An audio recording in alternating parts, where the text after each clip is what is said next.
ஆரம்ப காலத்தில் ஒரு குரு, அப்போ ஒரு சீடன் இருந்தான். அது வேடிக்கையான குரு, வேடிக்கையான சீடன். ஒரு ஆசிரமம். ஒரு நாள் ஒருத்தன் அவசரமாக அந்த குருவை தேடி வந்திருக்கிறான். என்ன விஷயம்னு விசாரித்தார் குரு. உங்கள் சீடர் என்னை அடிச்சுட்டார் அப்படின்னு புகார் பண்ணானா அந்த ஆள். குரு சீடனை கூப்பிட்டார். அடிச்சே அந்த ஆளை அப்படின்னு கேட்டாரான். ஆமான் இருக்கான் சீடன். ஏன் அடிச்சே அப்படின்னு கேட்டாரான். இந்த ஆள் உங்களை பற்றி மட்டமாக பேசிவிட்டான், என்னால் அதை தாங்கிக்க முடியல, அதனால தான் அடிச்சுட்டேன்ருக்கான். அப்படி என்ன பேசினா அப்படின்னு கேட்டாரான். உன்னுடைய குருநாதர் இப்போல்லாம் அர்த்தமில்லாமல் பேச ஆரம்பிச்சுட்டார் அப்படின்னு சொல்லிவிட்டான், அதனால தான் அடிச்சுட்டேன் அப்படின்னு நானான். அதுக்காக அடித்தே அப்படின்னாரான். நான் அதுக்காக அடிக்கலை குருவே, இப்பெல்லாம் நீங்கள் அர்த்தமில்லாமல் பேசுகிறதாக அவன் சொல்கிறான். அப்படின்னா இதுவரைக்கும் நீங்கள் அர்த்தத்தோடு பேசினதாகத்தானே அர்த்தம், அது தப்பு தானே, அதனால தான் அடித்தேன் அப்படின்னு நானான். ஒரு பெரியவர் உட்கார்ந்துருக்கிறார். அவரை சுற்றி அவருடைய தோழர்கள் உட்கார்ந்துருக்கிறாங்க. ஏதோ ஒரு முக்கியமான செய்தியை அவர் அவங்களுக்கு சொல்லிகிட்டு இருக்கிறார். அவங்களும் ஆர்வமாக கேட்டுக்கிட்டு இருக்கிறாங்க. இந்த சமயத்தில் யாரோ ஒரு ஆள் வேகமாக அங்கே வர்றார். வர்ற வேகத்திலேயே எனக்கு ஏதாவது உதவி செய்யுங்க அப்படின்னு கேட்டுக்கிட்டே வர்றார். கேட்கறது உதவி, ஆனால் குரல் மிரட்டுறது மாதிரி இருக்குது, அதட்டி கேட்கறது மாதிரி இருக்குது. இதை கேட்டதும் அந்த பெரியவர் ஆத்திரப்படலை, ஆனால் அவரை சுற்றி இருந்தவங்க ஆத்திரப்பட்டாங்க. இதை பெரியவர் கவனித்தார். கொஞ்சம் அமைதியாக இருங்கன்னார். வந்தவரை கூப்பிட்டார். அவருக்கு சில பொருள்களை கொடுத்தார். என்னங்க இப்போ உங்களுக்கு மகிழ்ச்சி தானே அப்படின்னார். அப்படின்னு அலட்சியமாக அவர் சொல்கிறார். நான் உங்களை நல்ல முறையில் நடத்தினேன்னா அப்படின்னு கேட்குறாரு அவர் மறுபடியும். அதெல்லாம் ஒன்றும் இல்லை அப்படின்னு சொல்லி அவர் சொல்லிகிட்டு இருக்கிறாரு. குரலில் கடுமை குறையில. சுற்றி இருந்தவங்களால இதை பொறுத்துக்க முடியல. கோபத்தோடு அவரை நோக்கி நெருங்க ஆரம்பித்தாங்க. பெரியவர் அவங்களையெல்லாம் தடுத்து நிறுத்தினார். வந்தவரை வாங்க என்னோட அப்படின்னு சொல்லி அழைச்சிட்டு போனார். வீட்டுக்கு போனார். அங்கே போனதும் இன்னும் சில பொருள்களை எடுத்து அவர்கிட்ட கொடுத்தார். இப்போ திருப்தி தானே, நான் உங்ககிட்ட நல்ல முறையில் நடந்துக்கிட்டேனா அப்படின்னார். அவர் முகம் இப்போ தான் கொஞ்சம் மலர்ந்தது. ரொம்ப நன்றி, இறைவன் உங்கள் குடும்பத்துக்கு எல்லா நன்மைகளையும் செய்வான் அப்படின்னு சொன்னார். இதே வார்த்தைகளை என்னுடைய தோழர்கள்கிட்டே சொல்லிட்டீங்கன்னா அவங்க கோபம் தணிஞ்சிரும், வர முடியுமான்னார். கண்டிப்பாக வர்றேன் அப்படின்னாரு. மறுநாள் காலையில் அந்த இடத்துக்கு வந்தார். அதே மாதிரி சொல்லிவிட்டு அவர் போயிட்டார். தோழர்கள்லாம் ரொம்ப வியப்போடு பெரியவரை பார்த்தாங்க. அந்த பெரியவர் தான் நபிகள் நாயகம். அவர் சொன்னார், ஒருத்தன் ரொம்ப ஆசையாக ஒரு ஒட்டகத்தை வளர்த்துக்கிட்டு வந்தான். ஒரு நாள் அந்த ஒட்டகம் கயத்தை அறுத்துக்கிட்டு ஓடி போயிட்டுது. அக்கம் பக்கத்தில் இருக்கிறவங்கெல்லாம் அந்த ஒட்டகத்தை பிடிக்கிறதுக்கு முயற்சி பண்ணாங்க. அதை துரத்திக்கிட்டு ஓடினாங்க. ஒட்டகம் தாறுமாறாக ஓட ஆரம்பிச்சிது. இந்த சமயத்தில் ஒட்டகத்தை வளர்த்தவன் அங்கே ஓடி வந்தான். நீங்கள் அதை ஒன்றும் செய்ய வேணாம், விட்டுருங்க, அதோட சுபாவம் எனக்கு நல்லா தெரியும், அதை சுலபமாக என்னோட வழிக்கு கொண்டுட்டு வந்துட முடியும், நான் பார்த்துக்கிறேன், விட்டுருங்கோ அப்படின்னா. எல்லாரும் விலகி போயிட்டாங்க. இவன் என்ன செஞ்சான் தெரியுமா? கொஞ்சம் புல்லை கையில் எடுத்துக்கிட்டு அந்த ஒட்டகத்தை நெருங்கினான். அவ்வளவுதான். அது ஓடி இவன் காலடியில் உட்காந்துக்கிட்டது. செல்லமாக அதை அப்படியே தடவி கொடுத்தான். முதுகில் ஏறி உட்காந்துக்கிட்டான். அது பாட்டுக்கு சாதுவாக நடந்து போகுது. இந்த கதையை நபிகள் நாயகம் தம்முடைய தோழர்களுக்கு சொல்கிறார். ஒட்டகத்தை மட்டும் இல்லை, சில மனிதர்களையும் கூட சில விதத்தில் அணுகிதான் அவர்களை சீர்திருத்த வேண்டியிருக்குது அப்படிங்கிறத அவங்களுக்கு உணர்த்தினார். இது ஒரு அழகான உளவியல் அணுகுமுறை. சில குடும்ப தலைவர்கள் கூட இந்த ஒட்டகம் மாதிரி நடந்துக்கிறது உண்டு, அப்புறம் அடங்கி போகிறதும் உண்டு. ஒரு குடும்ப தலைவர் காலையில் எழுந்திரிச்சதுலேருந்து சத்தம் போட்டு கத்திக்கிட்டு இருப்பார். பக்கத்தில் இருந்தவங்கெல்லாம் ஓடி போய் சமாதானம் பண்ணி பார்த்தாங்க. அவர் ஓயறது மாதிரி தெரியல. கடைசியில் அவர் மனைவி வந்தாங்க. நீங்கள் எல்லாம் விலகி போயிடுங்க, அவர் சுபாவம் எனக்கு தெரியும், நான் பார்த்துக்கிறேன் அப்படின்னாங்க. சரின்னு எல்லாரும் போயிட்டாங்க. சாயந்தரமாக பார்க்குறாங்க, அவர் சத்தம் இல்லாமல் ஒரு மூலையில் உட்காந்துருக்கிறார். ரொம்ப சாதுவா. ஆச்சரியமாக இருந்தது. என்னம்மா பண்ணீங்கன்னு கேட்டாங்க. அது ஒன்றும் இல்லைங்க, ஒரு வேளை சாப்பாட்டை நிறுத்தினேன், பட்னி போட்டேன், அவ்வளவுதான் அப்படின்னாங்க அந்த அம்மா. ஒரு ஜென் துறவி, அவருக்கு ரொம்ப வயசாயிட்டுது, கடைசி காலம். நண்பர்களெல்லாம் கூப்பிட்டார். நண்பர்களே, நான் வித்தியாசமான முறையில் சாகணும்னு ஆசைப்படுறேன், அதுக்கு ஏதாவது யோசனை சொல்லுங்களேன் அப்படின்னு கேட்டாராம். நண்பர்கள் சிரித்தாங்க. என்ன பேச்சு பேசுகிறீங்க, சாவறதுங்கிறது என்ன விளையாட்டு கத்தனமான காரியமா அப்படின்னு கேட்டிருக்காங்க. அந்த துறவி கொஞ்ச நேரம் யோசனை பண்ணார். அப்புறம் கேட்டாராம், இது வரைக்கும் யாராவது நடந்துக்கிட்டே இறந்துருக்கிறாங்களா அப்படின்னாராம். எல்லாரும் இல்லைன்னாங்களாம். ஒருத்தர் மட்டும் சொல்லியிருக்கார், அப்படியும் ஒருத்தர் இறந்துருக்கிறதாக ஒரு கதையில் படிச்சிருக்கிறேன், ஒரு ஞானியால் தான் அப்படியெல்லாம் செய்ய முடியும் அப்படின்னு அவர் சொன்னாராம். சரி, அப்படின்னா அந்த முறை நமக்கு வேணாம், நின்றுக்கிட்டே யாராவது உயிரை விட்டுருக்காங்களா அப்படின்னு விசாரிச்சாராம். அப்படியும் ஒருத்தர் இறந்துருக்கிறார் அப்படின்னாங்களாம். மறுபடியும் அந்த துறவி யோசனை பண்ணியிருக்கிறார், ஏதாவது வித்தியாசமான முறையில் நாம் போகணும் அப்படிங்கிறது அவருடைய விருப்பம். மனிதன் எப்படி வாழ்கிறானோ அப்படி இறப்பது தான் நல்லது. சரி, யாராவது தலைகீழாக யோகம் செய்யும் நிலையில் இறந்துருக்கிறாங்களா அப்படின்னு விசாரித்தாராம். நண்பர்கள் சிரித்தாங்க. தலைகீழாக நின்னபடி இறந்ததாக நாங்கள் கேள்விப்பட்டதே இல்லை, அது முடியாத காரியம் அப்படின்னு இருக்காங்க. இப்போ அந்த துறவிக்கு திடீர்னு உற்சாகம் வந்துட்டுது. உடனே எழுந்திரிச்சார், தலைகீழாக நின்னார், அப்படியே உயிரை விட்டுட்டார். அவ்வளோதான். அந்த மடாலயத்தில் ஒரே குழப்பம், எப்படி அவரை கீழே இறக்கி படுக்க வைக்கிறது அப்படின்னு புரியல. இப்படி உயிர் விடுறதை பற்றி அவங்க இதுவரைக்கும் கேள்விப்பட்டதும் இல்லை. உண்மையிலேயே இவர் இறந்து தான் போனாராங்கிறதும் தெரியல. சோதித்து பார்த்தாங்க, இதய துடிப்பு, நாடி துடிப்பு எல்லாம் நின்று போயிருந்தது. இவர் எப்பவும் இப்படி தான், என்ன பண்ணுறது இப்போது அப்படின்னு சொல்லி எல்லாரும் குழம்பிக்கிட்டு இருக்கிற சமயத்தில் ஒரு பெரியவர் யோசனை சொன்னார். இந்த துறவியோட மூத்த சகோதரி பக்கத்து மடாலயத்தில் இருக்கிறாங்க, அவங்கள இங்கே அழைச்சிட்டு வந்தால் ஏதாவது வழி கிடைக்கும் அப்படின்னார். அந்த அம்மாவுக்கு 90 வயசு. அழைச்சிட்டு வந்தாங்க. ஒரு குச்சியை ஊன்றிக்கிட்டு அப்படியே மெதுவாக நடந்து வந்தாங்க. தம்பி, தலைகீழாக நின்று உயிர் விட்டு இறக்கிறத பார்த்தாங்க. தம்பின்னு கூப்பிட்டு பார்த்தாங்க, ஒன்றும் காணும். உடனே என்ன பண்ணாங்க, தன்னுடைய கைத்தடியால் தம்பியோட உடலை ஒரு தட்டு தட்டினாங்க. ஏப்பா, சாகிறப்பவும் உன்னுடைய குறும்புத்தனத்தை விடலையா, இப்படியாடா சாகிறது, ஒழுங்காக செத்து தொலை அப்படின்னாங்களாம். அவ்வளவுதான். உடனே அந்த துறவி திரும்பி நேராக நின்னார். அக்கா, கோவப்படாத, நான் ஒழுங்காக சாகிறேன், எப்படி செத்தா என்ன, எல்லாம் எனக்கு ஒன்று தான் அப்படின்னு சொல்லிவிட்டு அப்படியே தரையில் படுத்து உயிரை விட்டாராம். அதுக்கப்புறம் அந்த அம்மா கோலை கையில் எடுத்துக்கிட்டு அப்படியே திரும்பி கூட பார்க்காம அவங்க பாட்டுக்கு போயிட்டாங்களாம். மரணத்தை ஒரு விளையாட்டாக ஆக்கிய அந்த துறவிக்கு வாழ்க்கையே ஒரு விளையாட்டாக தான் இருந்திருக்குது. எந்த நோக்கமும் இல்லாமல் செயல்படுறதுன்னா என்னங்கிறதும் அவருக்கு தெரிஞ்சிருக்குது. பயனை எதிர்பார்க்காம பணி செய்து வாழ்ந்து மறைந்த மகான் அவர். தம்முடைய தொழிலை விளையாட்டு போல செய்ய தெரிஞ்சவருக்கு வாழ்க்கையே ஒரு விளையாட்டாக மாறிடும். எல்லாமே விளையாட்டாகி விடுகிற போது மரணமும் விளையாட்டாகிவிடும் அப்படிங்கிறது தான் அந்த தத்துவம். ஆனால் அதுக்கு முன்னாடி உங்களுக்குள்ளே இருக்கிற உண்மையான நடிகனை நீங்கள் அடையாளம் கண்டுபிடிக்கணும். நீங்கள் நடிக்க வேண்டியதே இல்லை, நீங்கள் ஏற்கனவே நடிச்சுக்கிட்டு தான் இருக்கிறீங்க. நீங்கள் இந்த உண்மையை தெரிஞ்சுக்கணும், அவ்வளவுதான். இதுதான் ஞானிகளுடைய கருத்து. வாழ்க்கையை சரியாக புரிஞ்சுக்கிட்டால் எல்லாமே நடிப்புங்கிறது புரியும். கல்யாண பத்திரிக்கை அனுப்பியிருந்தேனே, ஏன்டா வரலன்னு கேட்டானா ஒருத்தன். வந்திருந்தேனே அப்படின்னானா இவன். டேய், ஏன்டா போய் சொல்கிற, நான் பத்திரிக்கையே உனக்கு அனுப்பலையே அப்படின்ட்டுருக்கான் அவன். அதுக்கு இவன் சொன்னானா, பத்திரிக்கை அனுப்புனேன்னு நீ போய் சொல்கிறப்போ கல்யாணத்துக்கு வந்தேன்னு நான் போய் சொல்லக்கூடாதா அப்படின்னானா. விவசாயிகள் அவங்க விவசாயம் முன்னேறி இருக்கிற அளவுக்கு விவசாயிகளுடைய வாழ்க்கை தரம் முன்னேறலை. அந்த அளவுக்கு அவர்கள் நாட்டுக்காக உழைச்சிக்கிட்டு இருக்கிறாங்க. அந்த காலத்திலே அதை பற்றி ஒரு கதை சொல்கிறது உண்டு. ஒரு வயசான ஆள் நிலத்தில் ஏறு ஊதுகிட்டு இருந்தாராம். கிழிஞ்சு போன ஒரு சின்ன துண்டை தான் இடுப்பில் கட்டியிருந்தாராம். தலையில் ஒரு கந்தலை சுற்றி இருந்தார். உடம்பு பூரா சேரு, ரொம்ப ஏழை. ஏறு ஓட்டிகிட்டு இருக்கிறவர் வேற எப்படி இருப்பார்? இருந்தாலும் அந்த ஆள் ரொம்ப ஜாலியாக பாட்டு பாடிக்கிட்டே ஏறு ஊதுகிட்டு இருந்தாராம். உடம்புல தான் அவர் ஏழையை தவிர மனசில் ஒரு ஏழையா தெரியல. அந்த சமயத்தில் அந்த நாட்டு ராஜா அந்த பக்கமாக குதிரை மேலே வந்தாராம். வேட்டைக்கு போயிட்டு பரிவாரங்களோடு திரும்பி வந்துகிட்டு இருக்கிறார். ரொம்ப செல்வ செழிப்புல இருக்கிற ராஜா அவர். அவரு இந்த வயசான விவசாயியை பார்த்துருக்கார். இந்த ஆள் ரொம்பவும் ஏழைங்கிறது அவர் பார்த்தாவே பளிச்சுன்னு தெரியுது.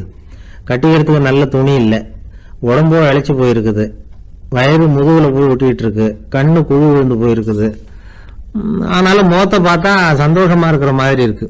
இவ்வளவு உற்சாகமா பாடிக்கிட்டு இருக்கிறாரே அப்படின்னு ஆச்சரியமா நினைச்சு பார்த்தார் அந்த ராஜா. சரி, அவர்கிட்ட கொஞ்சம் பேச்சு கொடுத்து பார்க்கலாம் அப்படின்னு முடிவு பண்ணார். ஐயா பெரியவரே, இப்படி கொஞ்சம் வர முடியுமான்னாராம். பொழுது போகிறதுக்குள்ளே நான் இந்த வயல் பூரா உழவு ஓட்டி ஆகணும், அதனால் பேசுறதுக்கு நேரம் இல்லை அப்படின்னாராம் அந்த பெரியவர். என்ன அவ்வளவு அவசரமா, மீதி இருந்தால் நாளைக்கு ஊதுவப்படாதா? அது சரி, உனக்கு எத்தனை ஏக்கர் நிலம் இருக்குது அப்படின்னு விசாரிச்சிருக்கார் ராஜா. எனக்குன்னு சொந்தமாக உள்ளங்கை அளவு கூட நிலம் கிடையாது, இது எங்கள் முதலாளியோட நிலம். இதை பூராவும் ஊது முடிச்சாதான் அவர் கூலி கொடுப்பார். நான் கூலிக்கு ஊதுகிட்டு இருக்கிறேன், உங்ககிட்ட பேசிக்கிட்டு இருந்தா அவருக்கு துரோகம் பண்ணது மாதிரி ஆயிடும் அப்படின்னாராம். ராஜா குதிரையை விட்டு கீழே இறங்கினார். வரப்புல நடந்து அந்த பெரியவர்கிட்டயே போனாராம். சரி, ஒரு நாள் பூரா ஊதான் உனக்கு எவ்வளவு கூலின்னு கேட்டிருக்கார். 8 அணா கூலி கிடைக்கும்னாராம் அவர். இது ரொம்ப காலத்துக்கு முன்னாடி நடந்த ஒரு சம்பவங்கிறதுனால அப்ப 8 அணா கூலிங்கிறது ரொம்ப பெருசு. இருந்தாலும் அதுவும் அந்த ராஜாவுக்கு பெரிய கூலியா தெரியல. இவ்வளவுதானா, இதை வச்சுக்கிட்டு நீ எப்படி காலம் தள்ளுற அப்படின்னாராம். ஒன்றும் கவலை இல்லை அப்படின்னாராம் அவரு. ராஜாவுக்கு ரொம்ப ஆச்சரியமா போச்சு.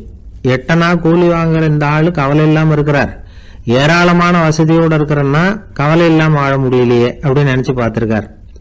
அது சரி, 8 அணாவில் எப்படி குடும்பம் நடத்துற அப்படின்னு கேட்டாராம். எனக்கு கிடைக்கிற 8 அணாவில் 2 அணா குடும்பத்துக்கு செலவழிக்கிறேன், 2 அணா பழைய கடனுக்கு கொடுக்குறேன், 2 அணா தர்மம் செய்யறேன், 2 அணா வட்டிக்கு கொடுக்குறேன், ஒரு குறையும் இல்லைன்னாராம். ராஜாவுக்கு ஒன்றும் புரியல. எனக்கு ஒன்றும் புரியலையேன்னு இருக்காரு. ஐயா, எனக்கும் என் மனைவிக்கும் 2 அணா செலவாகுது. வயசான அம்மா அப்பா இருக்கிறாங்க, சின்ன வயசுல என்னை காப்பாத்தினவங்க அவங்க. அந்த கடனுக்கு 2 அணா செலவாகுது, அது பழைய கடன். என் தங்கச்சி ஒருத்தி ஆதரவு இல்லாத நிலைமையில தன்னுடைய மகனோட என் வீட்டுல இருக்கிறா, அவளுக்கும் அவள் மகனுக்கும் 2 அணா செலவு பண்றேன், அது தர்மம். எனக்கு 2 பிள்ளைங்க இருக்கிறாங்க, அவங்களுக்கு 2 அணா செலவு பண்றேன், அது வட்டிக்கு கொடுக்கறது மாதிரி. பிற்காலத்துல அவங்க எங்களை காப்பாத்துவாங்க. அந்த வகையில நான் திருப்தியோட வாழ்ந்துகிட்டு இருக்கிறேன் அப்படின்னாராம். ராஜாவுக்கு அர்த்தம் புரிய ஆரம்பிச்சுதான். அந்த பெரிய நிலத்தை விலை கொடுத்து வாங்கி அந்த பெரியவருக்கே தானமா கொடுத்துட்டாராம். இப்போ ஊழவருக்கே நிலம் சொந்தமாயிட்டுது. அன்னையிலிருந்து அரசனுக்கும் ஆறுதல் கிடைச்சுதான். இப்படி ஒரு கதை சொல்லுவாங்க. 8 அணா வருமானத்தை வச்சுக்கிட்டு எப்படி காலத்தை தள்ளுறதுன்னு சொல்றதுக்காக இந்த கதையை சொல்றதாக யாரும் தப்பா நினைச்சுக்க கூடாது. கிடைக்கிறத எப்படி பங்கு போடுறார், எப்படி திருப்தியா வாழறார் அப்படிங்கிறது தான் முக்கியம். அது மாதிரி இன்றைக்கு இந்த பொங்கல் திருநாள்ல உழவர்கள் மனசு மகிழ்ச்சியா இருந்ததுன்னா அது எல்லாரும் மகிழ்ச்சியா இருக்கிறது மாதிரி அர்த்தம். அதனால அவர்கள்ட்ட இருந்து நாம பாடம் கத்துக்கணும். சில உழவர்கள் தங்கள் நிலத்துல விளையறத தாங்கள் சாப்பிட மாட்டாங்க, அடுத்தவங்கள்ட்ட வித்துட்டு சந்தையில போய் வேற அரிசி வாங்கிட்டு வந்துதான் இவங்க சாப்பிடுவாங்க. அப்படிப்பட்ட விவசாயிகள்லாம் இது உண்டு. பங்கிடுகிற பண்பை உழவர்கள்ட்ட இருந்து கற்றுக்கொள்ளுங்கள் அப்படிம்பாங்க. ஒரு ஆள் நிம்மதியா மகிழ்ச்சியா இருந்தானா, உங்க நிம்மதிக்கும் மகிழ்ச்சிக்கும் என்ன காரணம்னு கேட்டிருக்காரு இன்னொருத்தர்.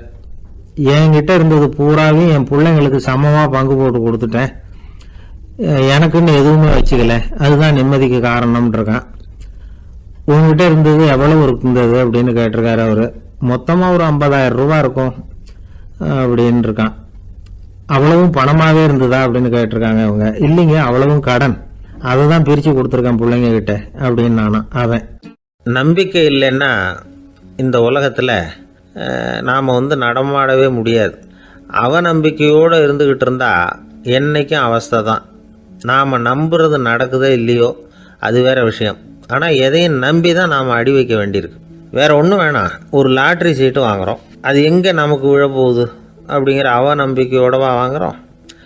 பரிசு நமக்கு தான் அப்படிங்கிற நம்பிக்கை உள்ளூர இருக்கிறதுனால தான் அதை வாங்குறோம். இருந்தாலும் முடிவு வேற மாதிரி ஆயிடுது, அதுக்காக மனசு சோர்ந்து போறதில்ல, அடுத்த மாசமும் சீட்டு வாங்குறோம். இந்த நம்பிக்கை தான் மனித வாழ்க்கைக்கு ஆதாரம். ஒரு கடையில் போய் டீ சாப்பிட்றீங்க, அந்த டீ நல்ல டீ தானா, அதில் விஷம் கலந்துருக்குமா அப்படிங்கிற சந்தேகம் வந்துட்டுதுன்னு வச்சுங்க. அதுக்கப்புறம் அதை எப்படி நீங்கள் சாப்பிட முடியும்? நம்பி தான் சாப்பிட்ணும். ரயில் ஒழுங்காக போய் சேருங்கிற நம்பிக்கை இருக்கிறதுனால தான் அதில் ஏறி உட்காடுறோம். லெட்டர் ஒழுங்காக போய் சேருங்கிற நம்பிக்கை இருக்கிறதுனால தான் பெட்டியில் போடுறோம். சரி, நம்ம கதையெல்லாம் நம்மளோட இருக்கட்டும்.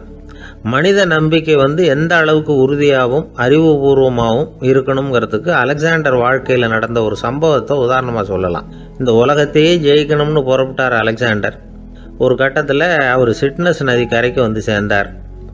அந்த சமயத்தில் அவருக்கு கடுமையான நோய் வந்துட்டுது.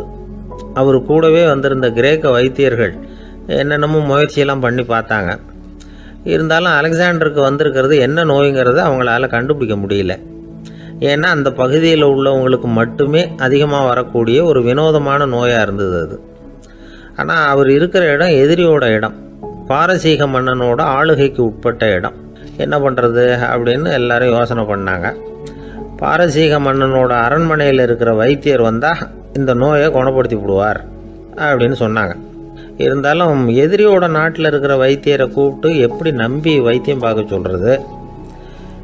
அப்படின்னு சொல்லி எல்லோரும் தயங்கினாங்க. ஆனால் அலெக்சாண்டர் தயங்கலை. பரவாயில்ல, அழைச்சிட்டு வாங்கன்னு விட்டார். உடனே அவரை போய் அழைச்சிட்டு வந்துட்டாங்க. அவர் வந்தார். அலெக்சாண்டர் உடம்பை பரிசோதனை பண்ணி பார்த்தார். சரி, இதை குணப்படுத்தி விடலாம், பயப்பட வேண்டியதில்லை. ஆனால் இதுக்கு ஒரு மூலிகை ரசம் தயார் பண்ணி கொடுக்கணும். நான் போய் அதை தயார் பண்ணிவிட்டு 2 நாளில் திரும்பி வந்துடுறேன் அப்படின்னு சொல்லிவிட்டு போனார் அந்த வைத்தியர். அதே மாதிரி 2 நாளில் திரும்பி வந்தார் மூலிகை ரசத்தோட. இதுக்கு இடையில் அலெக்சாண்டரோட தளபதிகளில் ஒருத்தர் ரகசியமாக ஒரு எச்சரிக்கை கடிதம் கொடுத்து அனுப்பியிருக்கிறான். அதை வாங்கி என்ன விஷயம்னு பார்த்தார். இப்போ உங்ககிட்ட வந்திருக்கிற எதிரி நாட்டு வைத்தியரை நம்பாதீங்க, அவன் கொண்டுகிட்டு வந்திருக்கிற மூலிகை ரசத்தில் விஷம் கலந்துருக்குது அப்படின்னு அதில் எழுதியிருக்கு. அதை பார்த்தார் அலெக்சாண்டர். இருந்தாலும் கொஞ்சம் கூட அலட்டிக்கலை. வைத்தியர் கொடுத்த மருந்தை வாங்கி கடகடன்னு குடிச்சுட்டு அதுக்கப்புறம் அந்த கடிதத்தில் இருந்த விஷயத்தை அந்த வைத்தியர்கிட்ட சொன்னார். வைத்தியர் திகைச்சு போயிட்டார். தன் மேலே அலெக்சாண்டர் வச்சிருக்கிற நம்பிக்கையை பார்த்து அவருக்கு ரொம்ப வியப்பு. வைத்தியர் உண்மையிலேயே நல்ல மருந்து தான் கொண்டுகிட்டு கொடுத்துருக்கிறார், அதில் விஷம்லாம் எதுவும் கலக்கலை. அதுக்கப்புறம் அலெக்சாண்டர் அந்த வைத்தியரை பார்த்து சொன்னாராம், நம்பிக்கைங்கிற அச்சாணியை ஆதாரமாக வச்சுக்கிட்டு தான் இந்த உலகம் சுற்றிக்கிட்டு இருக்குது. எனக்கு எதிரியாக இருந்தாலும் பாரசீக மன்னர் ரொம்ப பெரியவர். அப்பேற்பட்ட மன்னருடைய அரண்மனை வைத்தியர் தொழில் நேர்மை இல்லாதவராக இருக்க மாட்டார். அப்படி இருந்தால் அவரை அரண்மனை வைத்தியராக வச்சிருக்கவே மாட்டாங்க அப்படின்னு நம்பினேன். என்னுடைய நம்பிக்கை வீண் போகலை அப்படின்னாராம். இதுதான் மானுட நம்பிக்கைங்கிறது. இந்த காலத்துலேயும் இது மாதிரி இந்த மானுட நம்பிக்கையை ரொம்பவும் சாமர்த்தியமாக கையாளுகிற கெட்டிக்காரங்க சில பேர் இருக்கிறாங்க. இந்த காலத்து குரு, அவருக்கு ஒரு சிஷ்யன். குரு முன்னாடி அந்த சிஷ்யன் ரொம்ப பணிவாக நின்று, குருவே, உங்கள் கையால் விஷத்தை கொடுத்தாலும் அதை வாங்கி மடமடன்னு குடிச்சிருவேன் அப்படின்னா. உன்னுடைய குரு பக்தியை மெச்சினேன் அப்படின்னார் குரு. அதுக்கு அந்த சிஷ்யன், அப்படி இல்லை குருவே, உங்ககிட்ட சிஷ்யனாக இருக்கிறத விட உங்கள் கையால் விஷத்தை வாங்கி குடிச்சு விடுறது ரொம்ப நல்லது, அதனால தான் அப்படி சொன்னேன் அப்படின்னா. ரொம்ப நாளைக்கு முன்னாடி ஒரு நாள் கோவலன் நாடகம் நடந்தது.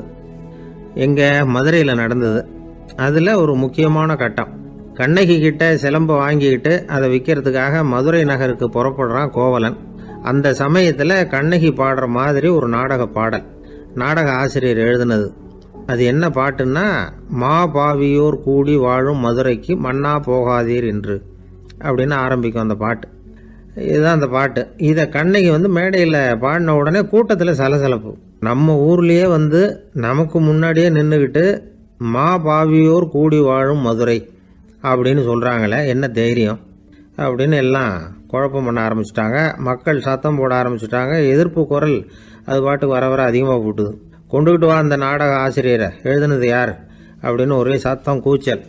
வேறு வழி இல்லை. மெதுவாக மேடைக்கு வந்தார் அந்த நாடக ஆசிரியர். 4 பக்கத்திலிருந்தும் கேள்வி கணைகள். மக்களை பார்த்து கொஞ்சம் அமைதியாக இருங்கோ அப்படின்னு சொல்லிவிட்டு தன்னுடைய விளக்கத்தை சொல்ல ஆரம்பித்தார் அந்த நாடக ஆசிரியர். மா அப்படின்னு சொன்னால் திருமகளாகிய லட்சுமி அப்படின்னு அர்த்தம். பா அப்படின்னா கலைமகளாகிய சரஸ்வதி. வி அப்படின்னா மலைமகளாகிய பார்வதி. மா பாவியோர் அப்படின்னா திருமகளும் கலைமகளும் மலைமகளும், இவங்க மூவரும் அப்படின்னு அர்த்தம்.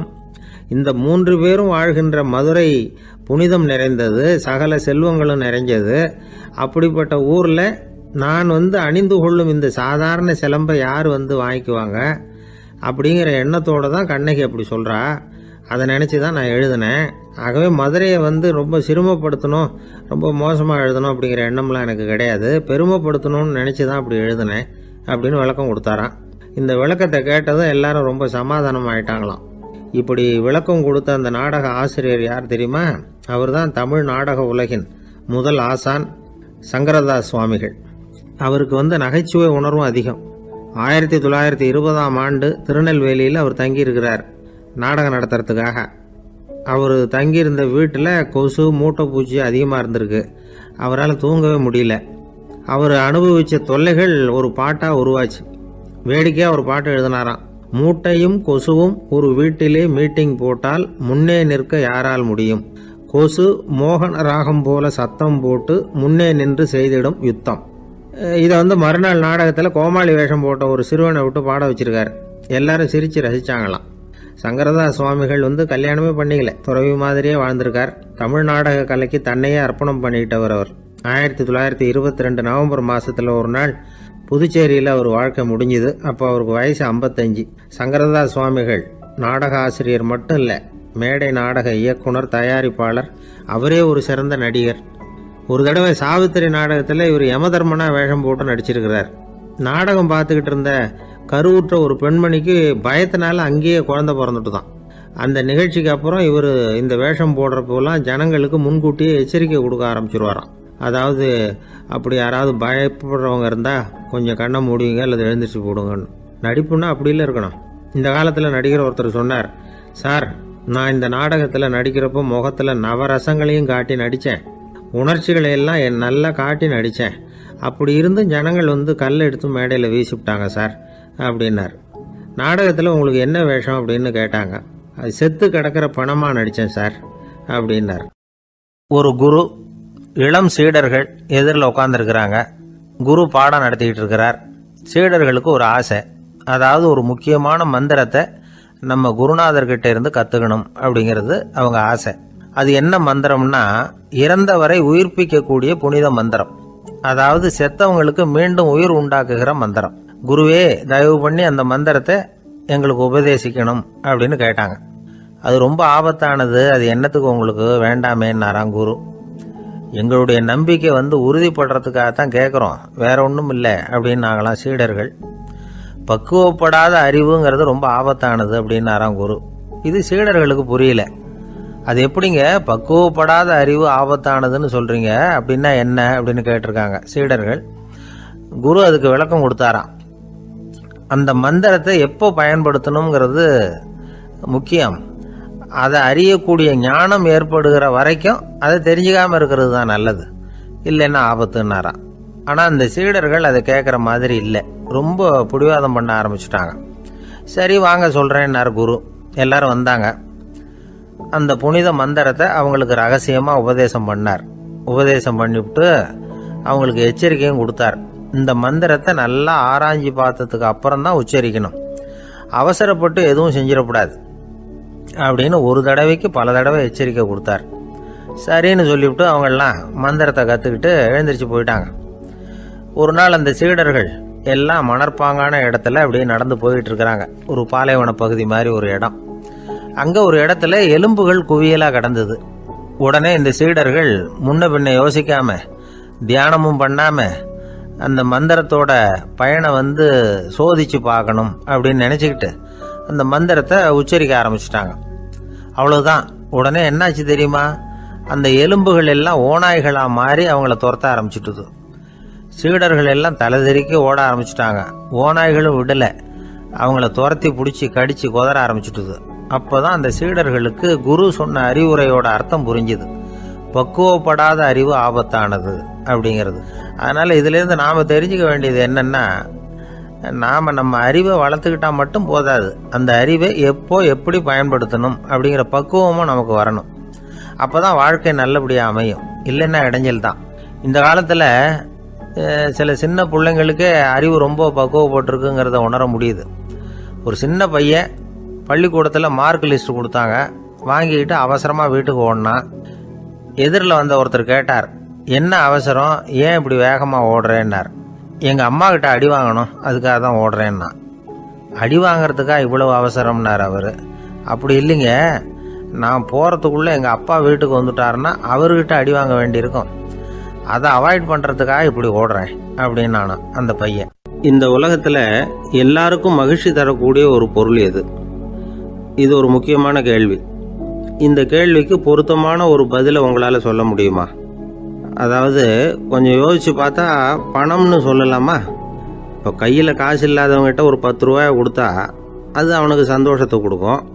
ஏற்கனவே வருமான வரி பிரச்சனையில் சிக்கி இருக்கிறவர்கிட்ட இன்னும் கொஞ்சம் பணம் இருந்தாங்கன்னு சொல்லி கொடுத்தோம்னா அது அவருக்கு சங்கடத்தை தான் கொடுக்கும். அதனால் அந்த கேள்விக்கு பணங்கிறது பொருத்தமான பதிலாக இருக்க முடியாது. கேள்வி என்னன்னா, இந்த உலகத்தில் எல்லாருக்கும் மகிழ்ச்சி தரக்கூடிய ஒரு பொருள் எது? சரி, இனிப்புன்னு சொல்லலாமா? ஏன்னா எல்லாருக்கும் இனிக்க தானே செய்யும். அதுலேயும் ஒரு சிக்கல் இருக்குது. சர்க்கரை வியாதிக்காரங்களுக்கு அது என்ன சந்தோஷத்தையா கொடுக்கும்? ஆக எல்லாருக்கும் வேறுபாடு எதுவும் இல்லாமல் மகிழ்ச்சியை கொடுக்கக்கூடியது வேற ஏதோ ஒன்று இருக்குது. அது என்னன்னு கண்டுபிடிக்கணும். அதுதான் இன்றைக்கி தகவல். இப்போ அதை கண்டுபிடிக்கணும்னா இந்த கதையை கேட்கணும். அது என்ன கதைன்னா, ஒரு ஊரில் ஒரு ராஜா இருந்தார். அவருக்கும் இதே சந்தேகம் வந்துட்டுது. அதாவது எல்லாருக்கும் இன்பம் தரக்கூடிய பொருள் எது அப்படின்னு. இதுக்கு பதில் தெரிஞ்சுக்கிறதுக்கு ஆசைப்பட்டார். சரி, அதுக்கு என்ன செய்யலாம்னு யோசனை பண்ணார். நாட்டு மக்களுக்கு பகிரங்கமாக ஒரு அறிவிப்பு கொடுத்தார். நம்ம நாட்டு மக்கள் இன்பம் தரக்கூடிய பொருள் எதுன்னு நினைக்கிறாங்களோ அதை கொண்டுகிட்டு வந்து அரண்மனையில் உள்ள கண்காட்சி மண்டபத்தில் வைக்கலாம். அப்படி அவங்க வைக்கிற பொருள்களில் எது எல்லாருக்கும் இன்பம் தரக்கூடியதாக இருக்குமோ அதை வச்சவருக்கு 1000 பொற்காசுகள் பரிசு அப்படின்னு அறிவிப்பு கொடுத்துட்டார். ஜனங்கள் இந்த அறிவிப்பை கேட்டாங்க. அதுக்கப்புறம் சும்மா இருப்பாங்களா? 1000 பொற்காசுன்னா சும்மாவா? அவங்க கையில் என்னென்ன கிடைச்சதோ அதையெல்லாம் கொண்டாந்து அரண்மனை காட்சி மண்டபத்தில் வச்சுட்டாங்க. அதுக்கப்புறமா ராஜா அங்கே வந்தார். ஒவ்வொன்றா பார்த்துக்கிட்டே வந்தார். முதல்ல ஒரு குயில் இருந்தது, இனிமையாக பாடக்கூடிய குயில். இந்த குயிலோட இன்னிசை எல்லாருக்கும் இன்பம் தரக்கூடியது தான். இருந்தாலும் காது கேட்காதவங்களுக்கு இந்த இசை எப்படி இன்பம் தர முடியும்? அதனால் இது சரியில்லைன்னு விட்டார். அடுத்தபடியாக போனார். அங்கே என்ன வச்சுருக்குறாங்கன்னு பார்த்தா ஒரு அழகான மயில் அங்கே தோகை விரித்து ஆடிக்கிட்டு இருக்குது. இந்த மயிலோட ஆட்டம் மனசுக்கு இன்பம் தரக்கூடியது தான். இருந்தாலும் பார்வை இல்லாதவங்க இந்த ஆட்டத்தை பார்த்து ரசிக்க முடியுமா? முடியாது. அதனால் இதுவும் சரியில்லை அப்படின்னு சொல்லிவிட்டார். அதுக்கு அடுத்தபடியாக போனார். பல வகையான இனிப்பு பண்டங்களை வச்சுருந்தாங்க. பார்த்தார், வயசானவங்களுக்கும் நோயாளிகளுக்கும் இது இன்பம் தராது, துன்பம் தான் கொடுக்கும் அப்படின்னார். இப்படி ஒவ்வொன்றா பார்த்துக்கிட்டே போகிறார். அழகான மலர்கள், கனிகள், ஓவியங்கள் எதுவுமே பொருத்தமாக தெரியல. சகல பேருக்கும் இன்பம் தரக்கூடிய வகையில் எதுவும் இல்லை. கடைசியாக வந்தார். அங்கே ஒரு களிமண் பொம்மை இருந்தது. அது என்ன பொம்மை தெரியுமா? பசியால் வாடி இருக்கிற ஒருத்தருக்கு ஒரு அம்மா இனிமையாக பேசிக்கிட்டு சோறு போடுறது மாதிரி அந்த பொம்மையை செஞ்சுருந்தாங்க. அதுக்கு கீழே அன்பு அப்படின்னு எழுதியிருந்ததுதான். ராஜா பளிச்சுன்னு ஒரு முடிவுக்கு வந்தார். அந்த பொம்மையை செஞ்ச சிற்பியை வரவழைச்சார், பரிசு கொடுத்தார். அன்பு ஒன்று தான் எல்லாருக்கும் இன்பம் அளிக்கக்கூடிய பொருள். காது கேட்காதவங்களும் அதை கேட்க முடியும், பார்வை இல்லாதவங்களும் அதை பார்க்க முடியும், குழந்தைகளும் அதை உணர முடியும் அப்படின்னு அதுக்கு விளக்கம் கொடுத்தார் அந்த மன்னர். இந்த உலகத்தில் எல்லாருக்கும் மகிழ்ச்சி தரக்கூடிய ஒரு பொருள் அன்பு தான். அதை புரிஞ்சுக்கிட்டு தான் சில கணவன்மார்கள் மனைவி பேரில் ரொம்ப அன்பை காட்டிக்கிறது வழக்கம். ஒரு வீட்டு வாசப்படி பக்கமாக மழைக்கு ஒதுங்கினார் ஒருத்தர். மழை தூரிக்கிட்டு இருந்தது, இருட்டு நேரம். அந்த வீட்டில் இருந்தவர், இன்னைக்கு ராத்திரி வேணும்னா இங்கேயே தங்கிட்டு காலையில் போங்க அப்படின்னார். உடனே இவர் சொன்னார், ரொம்ப நன்றிங்க, ஒரு 10 நிமிஷத்தில் இதை வந்துவிடுறேன் அப்படின்னு சொல்லிவிட்டு எங்கேயோ ஓடினார். 10 நிமிஷம் கழித்து திரும்பி வந்தார். ஆமாம், எங்கே போயிட்டு வந்தீங்கன்னு கேட்டார் வீட்டில் இருந்தவர். நேராக எங்கள் வீட்டுக்கு போய் மனைவி கிட்ட இன்னைக்கு ராத்திரி இங்கேயே தங்கிக்கிறேன்னு சொல்லிவிட்டு வந்துவிட்டேன் அப்படின்னார் அவர். அன்புல இது ஒரு ரகம். இந்த உலகத்தில் எவ்வளவோ உயிரினங்கள் இருக்குது. ஒவ்வொன்றும் ஒவ்வொரு விதமாக சண்டை போடுது. இப்போ 2 மாடு சண்டை போட்டுக்குதுன்னு வச்சுங்க, என்ன பண்ணும்? 2 முட்டிக்கும். அதுக்கு சண்டை போடுறதுக்கு ஆயுதமாக உபயோகப்படுறது அதோட கொம்பு. 2 சேவல் சண்டை போட்டுக்குதுன்னு வச்சுங்க, அதுக்கு ஆயுதமாக உபயோகப்படுறது அதோட கால் நகம். காலால் தான் அது ஒன்றோட ஒன்று சண்டை போட்டுக்கும். ஆனால் 2 மனுஷன் சண்டை போட்டுக்கிறான்னு வச்சுங்க, இவன் இன்னதை தான் ஆயுதமாக உபயோகப்படுத்துவான்னு குறிப்பிட்டு சொல்ல முடியாது. கல்லை எடுப்பான், கத்தி எடுப்பான், துப்பாக்கி எடுப்பான், என்ன வேணாலும் பண்ணுவான். வாயால் திட்டுவான், கையால் அடிப்பான், காலால் உதைப்பான், சகலகலா வல்லவன். விலங்குகள்லாம் பொதுவாக வாயை சாப்பிட்றதுக்கு மட்டும்தான் உபயோகப்படுத்துது. ஆனால் இவனுக்கு சாப்பிட்றதுக்கும் அதுதான், சாப்பிட்டு விட்டு திட்டுறதுக்கும் அதுதான். ஆனால் ஒரு விஷயத்தில் மட்டும் கெட்டிக்கிறேன். அதாவது நாம் சண்டை போட்டுக்கிட்டாலும் பரவாயில்லை, கோழிகள் சண்டை போடாமல் இருக்கணும் அப்படின்னு ஆசைப்படுறான். எதுக்காக? கோழிகள் சண்டை போடாமல் இருந்தால் நிறைய முட்டைகள் போடுமா, அதுக்காக தான் இந்த அக்கறை. கோழி பண்ணை வச்சுருக்கிறவங்களுக்கு இது ஒரு பெரிய பிரச்சனை. அதாவது பண்ணையில் இருக்கிற கோழிகளுக்குள்ளே அடிக்கடி சண்டை வந்துடும். அதனால் முட்டை உற்பத்தி குறைஞ்சிரும். சரி, இதுக்கு என்ன பண்ணுறது? பண்ணையில் போய் உட்காந்துக்கிட்டு தினமும் பஞ்சாயத்து பேசிகிட்டு இருக்க முடியுமா? அமெரிக்காவில் கோழி பண்ணை வச்சுருக்கிற ஒருத்தர் இதை பற்றி யோசனை பண்ணி பார்த்தாராம். ஒரு வழியையும் கண்டுபிடிச்சிருக்கார். கோழிக்கெல்லாம் மூக்கு கண்ணாடி மாட்டி விட்டுட்டோம்னா அது சண்டை போடுற குணம் குறைஞ்சிரும், முட்டை அதிகமாகிடும். அந்த கண்ணாடியில் உள்ள லென்ஸு சிவப்பு நிறத்தில் இருக்கணும், அவ்வளவுதான் அப்படின்னு அவர் கண்டுபிடிச்சாராம். இது ஏற்கனவே நடைமுறையில் கண்டுபிடிக்கப்பட்ட ஒரு விஷயம். ஆனால் எல்லா கோழிக்கும் சிவப்பு மூக்கு கண்ணாடி எப்படி மாட்டி விடுறது? அப்படியே மாட்டி விட்டாலும் அது நழுவாமல் இருக்கணுமே. இப்போ நாமெல்லாம் நடு விரலால் மூக்கு கண்ணாடி நடுவில் தொட்டு அப்படி ஸ்டைலாக சரி பண்ணிக்கிறோம். அது மாதிரி கோழி எப்படி சரி பண்ணிக்கும்? இதுதான் பிரச்சனை. இதுக்கு அவர் என்ன வழி கண்டுபிடிச்சாருன்னா, கோழிக்கெல்லாம் மூக்கு கண்ணாடிக்கு பதிலாக விழியொட்டு வில்லைகள், கான்டாக்ட் லென்ஸ், அதை பொருத்தி விட்டா என்ன அப்படின்னு யோசனை பண்ணார். அதே மாதிரி பண்ணார். அதே மாதிரி செஞ்சு பார்த்தார், வெற்றி. அதுக்கப்புறம் கோழியெல்லாம் சண்டை போட்டுக்கலையாம், சமாதான பிரியர்கள் ஆகிட்டு தான். கோழிகளுக்கு இயல்பாகவே சண்டை போடுற குணம் உண்டு. ஆனால் அதோட கண்ணுக்கு பார்க்குற பொருள்லாம் ரோஜா நிறத்துலையோ அல்லது இன்னும் சொல்ல போனால் அழுத்தமான சிவப்பு நிறத்துலையோ தெரிஞ்சதுன்னா சண்டை போடுற குணம் குறைஞ்சிருதான். அந்த சமயத்தில் அது அதிகமாகவும் முட்டையிட ஆரம்பிச்சுடுதான். அதே நேரத்தில் இறை எடுக்கிறத கூட குறைச்சிக்குதான். இது ஏன் இப்படி பண்ணுதுங்கிறது விஞ்ஞானிகளுக்கு இன்னமும் புரியலையா. எப்படியோ அமெரிக்க கோழிகள்லாம் கான்டாக்ட் லென்ஸ் பொருத்திக்க ஆரம்பித்தாச்சு. கோழி கழுத்தை பிடிச்சிக்கிட்டு ஒரு சில வினாடிகளில் அதை பொருத்தி விட்றாங்களாம். கோழியோட ஆயுள் பூரா அது அப்படியே இருக்குமா. பண்ணையில் முட்டை உற்பத்தி குறைஞ்சா இது மாதிரி விஞ்ஞானபூர்வமாக பரிகாரம் தேடுறது தான் நல்லது. நமக்கு வேண்டியப்பட்ட ஒருத்தர், அவர் ஒரு கோழி பண்ணை வச்சுருந்தார். அந்த பண்ணையில் பாதி கோழி திடீர்னு செத்து போச்சு. உடனே ஒரு கால்நடை மருத்துவர்கிட்ட போக வேண்டியது தானே. அங்கே போகல. உள்ளூரில் மந்திரம் பண்ணிகிட்டு இருந்த ஒரு சாமியார்கிட்ட போனார். அவர் காலில் விழுந்தார். சாமி, என் பண்ணையில் பாதி கோழி செத்து போட்டுதுன்னார்.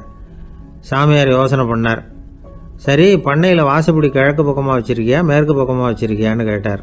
கிழக்கு பக்கமாக இருக்குன்னார் அவர். அதுதான் தப்பு, மேற்கு பக்கமாக அதை மாற்றி சரியாக போடும்னாராம். அதே போல் இவர் போய் மாற்றிவிட்டார். அப்பவும் பாதி செத்து போச்சு. மறுபடியும் சொன்னார், சாமி மறுபடியும் பாதி கோழி செத்து போட்டுதேன்னார். சரி, கூரை எப்படி போட்டிருக்க, ஓடு போட்டிருக்கியா இல்லை கீத்து போட்டிருக்கியான்னார். ஓடு போட்டிருக்கேன்னாராம் அவர். அதுதான் தப்பு, அதை கீத்து போட்டுரு சரியாக போடும்னாராம். சரின்னு போய் அதையும் மாற்றி பார்த்தார். மறுபடியும் போயிட்டுது, கோழி செத்து போச்சு. வந்தார். மறுபடியும் பாதி செத்து போச்சு சாமின்னு வந்தார். இவரும் யோசனையை மாற்றி மாற்றி சொல்லிகிட்டே இருக்கிறார். இப்படி அவரும் மாற்றி மாற்றி பார்த்தார். 6வது தடவையாக அவரை தேடிட்டு வந்தார். அந்த சமயத்தில் இவர் ரொம்ப தீவிரமாக யோசனை பண்ணி பார்த்துட்டு, அது சரிப்பா, நீயே என்கிட்ட சளைக்காமல் வந்துக்கிட்டு இருக்கிற, நானும் யோசனை சொல்லிகிட்டு இருக்கேன். இப்போவும் உங்ககிட்ட சொல்கிறதுக்கு என்கிட்ட யோசனை நிறையா இருக்குது. ஆனால் சோதிக்கிறதுக்கு உங்ககிட்ட கோழி இல்லையே, என்ன பண்ணுறது அப்படின்னாராம். இவர் வந்து போய்கிட்டு இருந்தார். அவர் தோளில் ஒரு பெரிய துணி மூட்டை, அதை சுமந்துக்கிட்டு கடத்தெருவை நோக்கி அவர் போய்கிட்டு இருக்கிறார். வழியில் அவரை சந்தித்தார் உமர். அவர் கேட்டார், கலீஃபா அவர்களே, எங்கே புறப்பட்டுட்டீங்க அப்படின்னு கேட்டார். கலீஃபான்னா ஆட்சித்தலைவர்னு அர்த்தம். இதுக்கு அவர் சொன்னார், நான் துணி வணிகம் செய்கிறவன், அதனால் துணி வியாபாரம் செய்கிறதுக்காக போயிட்டுருக்கிறேன்னார். நீங்கள் இப்போ இந்த நாட்டுக்கு ஆட்சித்தலைவர், ஆட்சி பொறுப்பில் இருக்கிறீங்க. நீங்கள் வியாபாரம் செய்ய போட்டால் அரசு பணிகளை செய்கிறது யார் அப்படின்னு கேட்டார் அவர். நான் அரசு பணிகளை மட்டுமே செஞ்சுக்கிட்டு இருந்தா என் குடும்பத்தை காப்பாற்றுறது யார் அப்படின்னு கேட்டார் அவர். இப்படி கேட்டவர் யார் தெரியுமா? அவர் தான் அபூபக்கர், இறை தூதர் முகமது அவர்களுக்கு பிறகு கலீஃபாவாக தேர்ந்தெடுக்கப்பட்டவர். அப்போலாம் ஆட்சி தலைவர்களுக்கு சம்பளம்னு எதுவும் கிடையாது. இந்த பிரச்சனையை எப்படி தீர்க்கிறதுன்னு யோசனை பண்ணார் உமர். அபு உபைதா அவர்கள்கிட்ட அழைச்சிட்டு போனார். அவர் யாருன்னா, அவர் தான் பொது நிதி கருவூலத்தின் பொறுப்பாளர். அவர்கிட்ட பிரச்சனையை சொன்னார். இது மாதிரி ஆட்சி தலைவருக்கு பொது நிதியிலிருந்து ஊதியம் அளிக்க முடியுமான்னு கேட்டார். பொது நிதி விதிகளின்படி அதுக்கு சாத்தியம் இல்லைன்னு சொல்லிவிட்டார் அவர். சரி, வேற ஏதாவது வழி இருக்குதான்னு கேட்டார் உமர். அபு உபைதா கொஞ்சம் யோசனை பண்ணி பார்த்தார். அப்புறமா சொன்னார், மக்காவிலிருந்து மதீனாவுக்கு குடிபெயர்ந்து வந்த அகதிகளுக்கு நிதி உதவி அளிக்கிறதுக்கு விதிகளில் இடம் இருக்கு.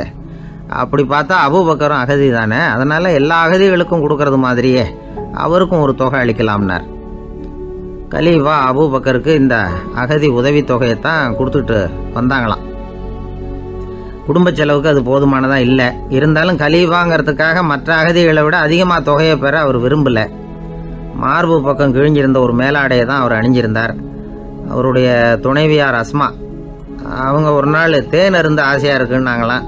நமக்கு கிடைக்கிற ஊதியம் குடும்ப செலவுக்கே போதுமானதா இல்லையே, இந்த நிலையில் தேன் வாங்கிறதுக்கு காசுக்கு நான் எங்கே போவேன்ருக்கார் அவர். கொஞ்ச நாள் கழித்து அவங்க ஒரு தொகையை அவர்கிட்ட கொடுத்து தேன் வாங்கிட்டு வர சொன்னாங்களாம். இவருக்கு ஆச்சரியம், ஏது இந்த பணம்னு கேட்டிருக்காரு. நீங்கள் தினமும் குடும்ப செலவுக்காக கொடுத்துக்கிட்டு வந்த பணத்தில் கொஞ்சம் கொஞ்சமாக மிச்சப்படுத்தி வச்சேன்னாங்களாம். அபூபக்கர் அந்த பணத்தை எடுத்துக்கிட்டு நேராக பொது நிதி கருவூல பொறுப்பாளர்கிட்ட போனார். இந்த பணத்தை பொது நிதியில் சேர்த்துருங்க, இது அதிகப்படியாக எனக்கு தரப்பட்டு வந்த ஊதியம், அடுத்த மாதத்துலேருந்து இந்த தொகையை குறைச்சிங்கன்னு வேற சொல்லிவிட்டாராம். பசியை தணிக்க தேவையான அளவு உணவு, ஒரு ஜோடி உடை, இதை தவிர கூடுதலாக மக்கள் பொது நிதியிலிருந்து வாங்கிக்கிறதுக்கு என் குடும்பத்தாருக்கு உரிமை இல்லை அப்படின்னு சொல்லி கண்டிப்பாக சொல்லிவிட்டாராம். அவர் வாங்கிட்டு வந்த இந்த குறைந்த ஊதியம் கூட அவர் மனசை உறுத்திக்கிட்டே இருந்தது. கடைசி நேரம் அவர் தம்முடைய மகள் ஆயிஷா அவர்களை அழைச்சார். மகளே, இதுவரைக்கும் பொது நிதியிலிருந்து நான் வாங்கிட்டு வந்த தொகை என்னுடைய இதயத்தில் பாரமாக அழுத்திக்கிட்டு இருக்கு. என் தோட்டத்தை விற்று அதில் வர்ற பணத்திலிருந்து நான் இதுவரைக்கும் வாங்கிட்டு வந்த ஊதிய தொகையை கணக்கு போட்டு பொது நிதியில் சேர்த்து விடு அப்படின்னாராம். பதவி ஏற்கிறதுக்கு முன்னாடி தன்கிட்ட இருந்ததை விட இப்போ கூடுதலாக என்ன சொத்து இருக்குன்னு பார்த்துருக்கார். ஒரு ஒட்டகம், ஒரு கோப்பை, ஒரு பணியாள். இதையும் அடுத்தபடியாக கலீஃபாவா வர்றவர்கிட்ட ஒப்படைச்சிருங்க அப்படின்னு விட்டாராம். அதே மாதிரி அடுத்து வந்த உமர்கிட்ட ஒப்படைச்சாங்க. அப்போ உமர் சொன்னாராம், அபூபக்கரே, இந்த முன்மாதிரியால் உங்களுக்கு பிறகு இந்த ஆட்சி பொறுப்பை ஏற்கிறவர்களை பெரும் நெருக்கடிக்கு ஆளாகி விட்டீங்க அப்படின்னு சொல்லி ரொம்ப கண் கலங்கினாராம். கடைசியாக அபூபக்கர் தன்னுடைய குடும்பத்தாருக்கு விட்டு சென்ற சொத்து ஒரு படுக்கை விரிப்பு, ஒரு போர்வை, அவ்வளவுதான். இது சிந்திக்க வேண்டிய ஒரு செய்தி. ஒரு ஊரில் ஒரு மன்னர் இருந்தாராம். அமைச்சர் அவர்கிட்ட சொன்னாராம், மன்னா, நம்ம ராஜ்யத்தில் இனிமே லஞ்ச ஊழலே இருக்காதுன்னாராம். ஆஹா, அப்படின்னா ஊழல் பேர் வழிகளையெல்லாம் நாடு கடத்தியாச்சா அப்படின்னு கேட்டிருக்காரு மன்னர். இதுக்கு அவர், அப்படி இல்லைங்க, இனிமே கொடுக்கறதுக்கு ஜனங்கள்கிட்ட பணமே இல்லை அப்படின்னாராம். ஒரு நண்பர் இருக்கார். எப்போ பார்த்தாலும் கையில் ஒரு புத்தகம் இருக்கும். புத்தகம் இல்லாமல் எங்கேயும் புறப்பட மாட்டார். எதுக்காக இப்படி எடுத்துகிட்டு போகிறீங்க அப்படின்னு கேட்டால், எனக்கு இது ஒரு நல்ல நண்பன் மாதிரி. இந்த காலத்தில் எங்கே போனாலும் காத்திருக்க வேண்டியிருக்கு. அது மாதிரி சமயத்தில் நான் நண்பன் கூட பேசிக்கிட்டு இருப்பேன் அப்படிம்பாரான். ஒருத்தர் ஒரு பெரிய அரச பதவியில் இருந்தார். அவர் பதவியிலேருந்து இறங்க வேண்டிய சூழ்நிலை. அரசு கொடுத்துருந்த வீட்டை விட்டுட்டு வெளியில் வர்றார். வரும்பொழுது 2 கையிலையும் 2 பெட்டியை எடுத்துகிட்டு வந்தாராம். சார், உங்களுடைய உடைமைகள் அப்படின்னு கேட்குறாங்க அங்கே இருந்த ஊழியர்கள். இவர் தன்னுடைய கையில் இருக்கிற பெட்டியை காட்டி, இதுதான் என்னுடைய சொத்து அப்படின்னாராம். ஒரு பெட்டியில் அவருடைய உடைகள், இன்னொரு பெட்டியில் அவர் விரும்பி படிக்கிற புத்தகங்கள், அவ்வளவுதான். இதுதான் இருந்துதான். புத்தகம் படிக்கிறது மனசுக்கு நல்லதுங்கிறது நமக்கு தெரியும்.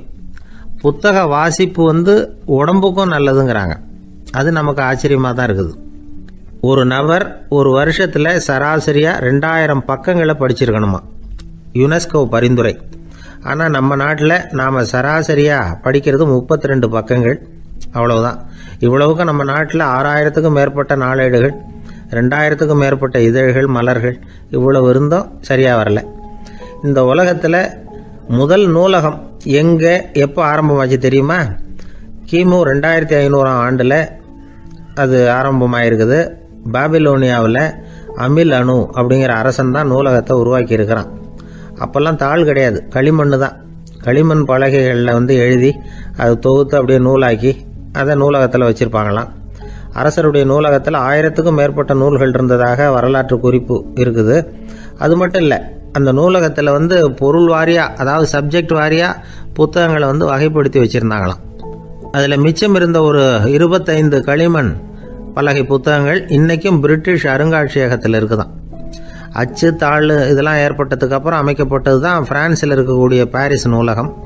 1480 பிரெஞ்சு மன்னர் 11ஆம் லூயி இந்த நூலகத்தை அமைச்சாராம். ஆனால் அப்போல்லாம் அரசர்கள் மட்டும்தான் நூலகத்தை பயன்படுத்த முடியுமா. அதுக்கப்புறம் 17ஆம் நூற்றாண்டில் இந்த முறை மாறி பொதுமக்கள் அங்கே போகலாம், படிக்கலாம் அப்படிங்கிற நிலைமை வந்துதான். போட்லியன் நூலகம் அப்படின்னு அதுக்கு பேர், பாரிஸ் நகரத்தில் இருக்குது. அங்கே தான் நூல்களின் பட்டியல் தயாரிப்பு பணி ஆரம்பமாச்சு. கல்வி வளர்ச்சியையும் நூலகத்தையும் இணைச்சவர் நெப்போலியன் போனபார்ட். முன்பணம் செலுத்தி புத்தகத்தை படிக்கிற முறையையும் அவர் தான் கொண்டுகிட்டு வந்தாராம். மக்கள்கிட்ட வசூலிக்கிற வரியின் ஒரு பகுதியை நூலகத்துக்கு பயன்படுத்தினவரும் அவர் தானா. நெப்போலியன் நூலகத்தில் உலகத்தில் உள்ள எல்லா மொழி நூல்களும் இருக்குதான். அங்கே ஒரு தமிழ் நூலும் இருந்திருக்குது. அது என்னென்னா கம்பராமாயணம். சோவியத் யூனியனுக்கு படையெடுத்து போனப்போ அங்கேருந்து லட்சக்கணக்கான புத்தகங்களை இந்த பனிச்சறுக்கு வாகனங்கள் இருக்குல்ல, அதில் கொண்டுகிட்டு வந்ததாக வரலாறு. அடுத்தபடியாக குறிப்பிட்டு சொல்லத்தக்க நூலகம் எதுன்னா பிரிட்டிஷ் நூலகம். மிக பழைய கையெழுத்து பிரதியெல்லாம் கூட அங்கே இருக்குது. 1753 ஆரம்பமாச்சு. அதில் உள்ள நூல்களை வரிசையாக அடுக்கினா 180 கிலோமீட்டர் நீளத்துக்கு வருமா. மிகப்பெரிய நூலகம் அமெரிக்க தலைநகர் வாஷிங்டனில் இருக்குதான். இந்தியாவை பொறுத்த வரைக்கும் பெரிய பழைய நூலகம் எதுன்னா கல்கத்தா நூலகம். எல்லா இந்திய மொழி நூல்களும் இங்கே உண்டு. மகாகவி பாரதியார் நடத்தின இந்தியாங்கிற இதழின் எல்லா பிரதிகளும் அங்கே பாதுகாப்பாக இருக்குது. படிக்கும் பழக்கம் இங்கே வளர வேண்டியிருக்குது. ஒருத்தர்கிட்ட ஒரு புஸ்தகத்தை கொடுத்து விமர்சனம் எழுத சொல்லியிருந்தாங்க. கொஞ்ச நாள் கழித்து அவரை போய் பார்த்து, என்னங்க புஸ்தகத்தை படித்து பார்த்தீங்களா அப்படின்னு கேட்டாங்களாம். இதுக்கு அவர் சொல்லியிருக்கிறார், இன்னும் நான் படித்து பார்க்கலிங்க, இப்போ தானே விமர்சனமே எழுதி முடிச்சிருக்கிறேன், இனிமே தான் படிக்கணும் அப்படின்னாராம். ஒருத்தர் ரொம்பவும் மகிழ்ச்சியாக வந்துக்கிட்டு இருந்தார். என்ன விஷயம்னு விசாரித்தேன். நான் தோற்று போயிட்டேன், அதுதான் மனசுக்கு மகிழ்ச்சியாக இருக்குது அப்படின்னார். எனக்கு இது ரொம்ப ஆச்சரியமாக போச்சு. இந்த உலகத்தில் தோற்று போகிறவங்க யாரும் மகிழ்ச்சியாக இருக்கிறது இல்லை. அப்படி இருக்கிறப்ப இவர் இப்படி சொல்கிறாரே, எங்கே தோற்று போனீங்கன்னு கேட்டேன். அதுக்கப்புறம் தான் அவர் விவரமாக சொன்னார். என்னோட 5 வயசு குழந்தையோட நான் விளையாடிக்கிட்டு இருந்தேன். அந்த விளையாட்டில் என் குழந்தை ஜெயிச்சுட்டுது, நான் தோற்று போயிட்டேன் அப்படின்னார் ரொம்ப உற்சாகமாக. நான் யோசித்து பார்த்தேன். அதாவது நாம் சின்ன குழந்தையாக இருக்கிறப்போ எந்த விளையாட்டில் கலந்துக்கிட்டாலும் அதில் நாம் தான் ஜெயிக்கணும்னு ஒரு வெறி நமக்குள்ளே இருக்கும். நம்மளை எதிர்த்து விளையாடுறவர் நல்லவரா கெட்டவரா, பெரியவரா சின்னவரா அப்படிங்கிறதெல்லாம் முக்கியம் கிடையாது. அவர் தோற்று போகணும், நாம் ஜெயிக்கணும், அதுதான் முக்கியம். எதிரியை சந்தோஷப்படுத்த விளையாடுகிற கலை அப்போ நமக்கு தெரியறதில்ல. வாழ்க்கையில் ஒரு பக்குவம் வந்ததுக்கு அப்புறம் வெற்றி பெறணுங்கிற மன அழுத்தம் போயிடுது. போட்டியில் ஜெயிக்கணுங்கிறத விட குழந்தையை சந்தோஷப்படுத்தணுங்கிறது முக்கியமாக போச்சு. ஜெயிக்கணுங்கிற வெறி ஓடி போட்டுது.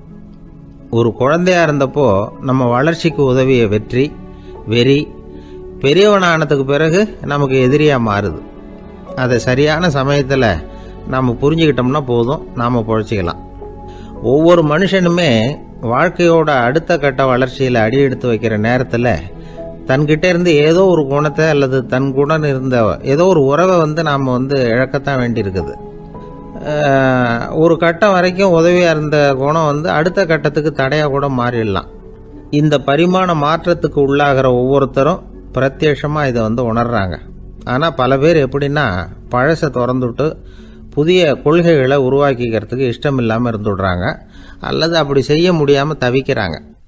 இதையெல்லாம் மீறி அந்த பழசை திறந்துட்டா அதை இழந்ததால் உண்டாகிற மன அழுத்தம் சில காலத்துக்கு வருத்திக்கிட்டு தான் இருக்கும், வேறு வழி இல்லை.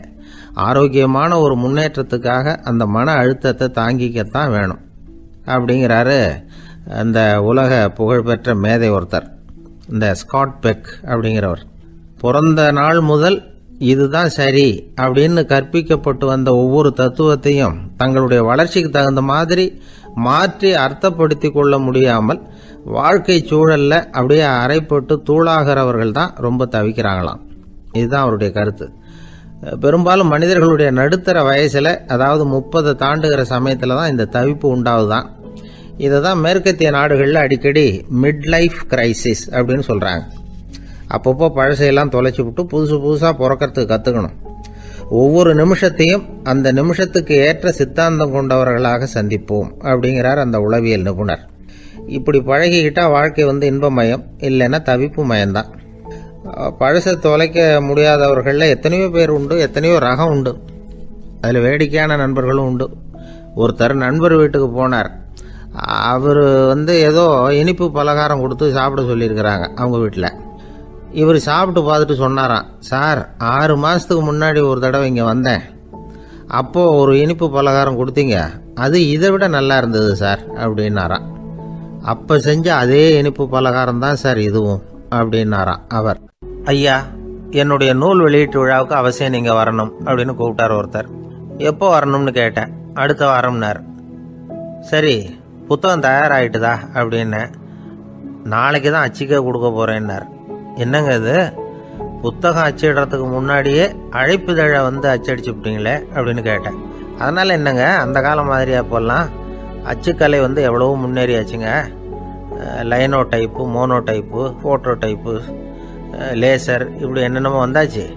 இன்றைக்கி கொடுத்தா நாளைக்கே புத்தகம் தயார் அப்படின்னார். இப்படி இந்த அளவுக்கு முன்னேறி இருக்கிற இந்த அச்சுக்கலை ஆரம்பத்தில் எப்படி இருந்தது தெரியுமா? அந்த காலத்தில் காகிதம்னா என்னென்னே தெரியாது. அப்படி ஒன்று கண்டுபிடிக்கப்படவே இல்லை. அப்போல்லாம் எதையாவது ஒன்று எழுதணும்னா அதுக்கு ஆட்டு தோலை தான் பயன்படுத்தி இருக்கிறாங்க. கண்ணுக்குட்டி தோல் கூட அதுக்கு உபயோகப்பட்டு தான். ஐரோப்பாவில் இருந்த பாதிரியார்கள் தோலில் எழுதப்பட்ட புத்தகத்தை தயாரிக்கிறதுல ரொம்ப கெட்டிக்காரங்களாம். எகிப்து, அப்புறம் மத்திய தரைக்கடல் ஓரத்தில் உள்ள நாடுகள், இங்கெல்லாம் தோல் தான் எழுதுபொருளாக பயன்பட்டு வந்திருக்குது. ஆனால் நம்ம நாட்டில் ஓலைச்சுவடிகளை எழுத்துக்கு பயன்படுத்தியிருக்கிறாங்க. எழுதுறதுக்கு தோலை பயன்படுத்தினவங்க பிறகு பேப்பரைஸ் அப்படிங்கிற கோரை புல்லை அதுக்கு பயன்படுத்தினாங்களாம். இதெல்லாம் அப்படி கொஞ்சம் கொஞ்சமாக கண்டுபிடிச்சிட்டு வந்திருக்கிறாங்க. அந்த புல்லை கச்சிதமாக நறுக்க வேண்டியது, நல்லா பதப்படுத்த வேண்டியது, அதுக்கப்புறம் அதில் எழுத வேண்டியது, அவ்வளவுதான். பேப்பருங்கிற சொல்லே இந்த பேப்பைரஸ் அப்படிங்கிறதுலேருந்து வந்தது தான். அதுக்கப்புறம் தான் காகிதம் வந்தது. இதை முதல்ல சீன நாட்டில் தான் கண்டுபிடிச்சாங்க. அது வந்த பிறகு அச்சு எந்திரம் கண்டுபிடிக்க வேண்டிய அவசியம் ஏற்பட்டது. அதை கண்டுபிடிச்சவர் ஜெர்மானிய அறிவியல் அறிஞர் ஜான் கூட்டன்பர்க். அச்சு கலைக்கு அடித்தளம் அமைச்சவர் அவர் தான். ஜெர்மனியில் மெயின்ஸ் அப்படிங்கிற ஊரில் 1399 பிறந்தார். அவரோட மாமன் ஒருத்தர் உலோக வேலையில் வல்லவர். அவர்கிட்ட அந்த வேலையை கற்றுக்கிட்டார். அதோட வைர கற்களை பட்டை தீட்டுறதுலையும் ரொம்ப தேர்ச்சி பெற்றிருந்தார். இளம் வயசுலேயே சும்மா இருக்க மாட்டாராம். எதை செஞ்சாலும் அதை திறமையாக செய்வாராம். அவர் தான் முதல்ல மர அச்சு எழுத்துக்களை உருவாக்கினார். அது மேலே மை தடவி பிரதிகள் எடுத்தார். அதுக்கப்புறம் உலோக எழுத்துக்கள், முதல்ல காரியம், அப்புறம் இரும்பு, அப்புறம் கலப்பு உலோகம், பிறகு அச்சடிக்கிறதுக்கு எந்திரம் ஒன்றையும் உருவாக்கினார். முதல்ல பைபிள் அச்சடித்தார். 1468 அவர் இறந்து போனார். 16ஆம் நூற்றாண்டில் மேலை நாடுகளிலிருந்து மர எழுத்துக்களை கொண்டுகிட்டு தமிழ்நாட்டில் கிறிஸ்துவ நூல்களை அச்சிட்டாங்க. அப்போல்லாம் அச்சகங்கள் போதிய அளவுக்கு இங்கே இல்லை. அதுக்கு என்ன காரணம்னா, இந்தியர்கள் அச்சகங்களை நடத்தக்கூடாது அப்படின்னு சட்டம். 1835 வரைக்கும் அந்த சட்டம் நடைமுறையில் இருந்தது. இந்த நிலைமையில் அங்கேயும் இங்கேயுமா 1-2 அச்சகங்கள் ஆரம்பமாச்சு. 1713 தரங்கம்பாடியில் லூத்தரன் மிஷன் அச்சகம், அதே ஆண்டில் சென்னையில் எஸ்பிசிகே அச்சகம். இது ரெண்டும் தான் இந்தியாவில் முதல்ல தொடங்கப்பட்ட அச்சகங்கள். ஆட்டுத்தோல்லையும் ஓலைச்சுவடியிலையும் எழுதப்பட்ட எழுத்துக்கள் இன்னைக்கு எங்கேயோ போயிட்டுது. ஆனால் நம்ம ஊரில் எழுத்தாளர்கள் நிலைமை தான் ஒன்றும் சொல்லிக்கிறது மாதிரி இல்லை. நம்ம ஆள் ஒருத்தர் சொன்னார், சார், நான் சொந்தத்தில் ஒரு அச்சாபீஸ் வச்சுருந்தேன், இப்போவும் வச்சுருக்கிறேன். அதனால் என்னுடைய படைப்புகளை புத்தகமாக வெளியிடுறதுல எனக்கு ஒன்றும் கஷ்டம் இல்லை. வருஷத்துக்கு ஒரு புத்தகம் எழுதி வெளியிட்டுருவேன். 15 வருஷமாக இலக்கிய உலகத்துக்கு இப்படி சேவை செஞ்சுக்கிட்டு வர்றேன். ஆனால் இந்த வருஷம்தான் வாசகர்கள் எனக்கு பாராட்டு விழா நடத்தி இருக்கிறாங்க அப்படின்னார். இந்த வருஷம் அப்படி என்ன விசேஷம் அப்படின்னு கேட்டோம். இந்த வருஷம்தான் நான் எந்த புத்தகம் எழுதி வெளியிடாமல் இருந்தேன், அதுக்காகத்தான் எனக்கு இந்த பாராட்டு விழா அப்படின்னார். ஊருக்கு வெளியில் அமைதியான ஒரு இடம், அங்கே ஒரு ஆசிரமம், அங்கே ஒரு சாமியார். அவர் தினமும் நல்ல போதனைகள்லாம் செய்வார். பல பேர் போய் அங்கேயே சில நாள் தங்கி இருந்து அவர் சொல்கிற அறிவுரைகளை எல்லாம் கேட்டுக்கிட்டு வர்றது வழக்கம். ஒரு தடவை அவரை பார்த்துட்டு போகிறதுக்காக 3 வெளியூர் தம்பதிகள் வந்தாங்களாம். அந்த மடத்திலேயே சாப்பிட்டுக்கிட்டு தங்கி இருந்து அவங்களுடைய போதனைகளை கேட்டுக்கிட்டு போகணுங்கிறது அவங்க நோக்கம். காலையில் குளிச்சுட்டு பூஜையில் உட்காந்தார் அந்த சுவாமி. இவங்களும் குளிச்சுட்டு அந்த பூஜையை பார்க்கறதுக்காக அவர் முன்னாடி உட்காந்தாங்க. பூஜை ஆரம்பமாச்சு. சம்பிரதாயப்படி அது ரொம்ப நேரம் நடந்துக்கிட்டே இருக்குது. இவங்களுக்கு நல்ல பசி இருந்தாலும் இந்த நேரத்தில் அதை எப்படி வெளியில் காட்டிக்கிறது? பேசாமல் இருந்தாங்க. அந்த சுவாமி பூஜையை முடித்தார். அதுக்கப்புறம் பேச ஆரம்பித்தார். பேச்சு அருமையாக தான் இருந்தது, அமிர்தமாக தான் இருந்தது. இருந்தாலும் இவங்களுக்கு இருக்கிற வயிற்று பசி அது சரியாக கவனிக்க விடலை. அந்த சுவாமியே இதை கவனிச்சதா தெரியல. இவங்களுக்கு மனசுக்குள்ள ஒரு எண்ணம், உள்ளே சாப்பாடு தயாராகிட்டு இருக்கும் போல இருக்கு, இந்த பேச்சு முடிஞ்சது நம்மளை உள்ளே அழைச்சிட்டு போய் சாப்பாடு போடுவாங்கன்னு நினைக்கிறோம் அப்படின்னு இவங்களாம் நினச்சிக்கிட்டாங்க. ஆனால் சுவாமி இதை பற்றி எதுவுமே பேசலை, கண்டுக்கலை. ஒரு அம்மாவால் அதுக்கு மேலே சும்மா இருக்க முடியுமா? முடியல. சாப்பாட்டை கவனிக்கலாமா அப்படின்னு சொல்லி மெதுவாக ஆரம்பித்தாங்க. கவனிக்கலாமே அப்படின்னு உள்ளே அழைச்சிட்டு போனார் சுவாமி. இவங்க ரொம்ப அவசரமாக எழுந்திருச்சு உள்ளே ஓடினாங்க. அங்கே ஒரு மேஜை மேலே ஒரு கிண்ணம் மூடி இருந்தது.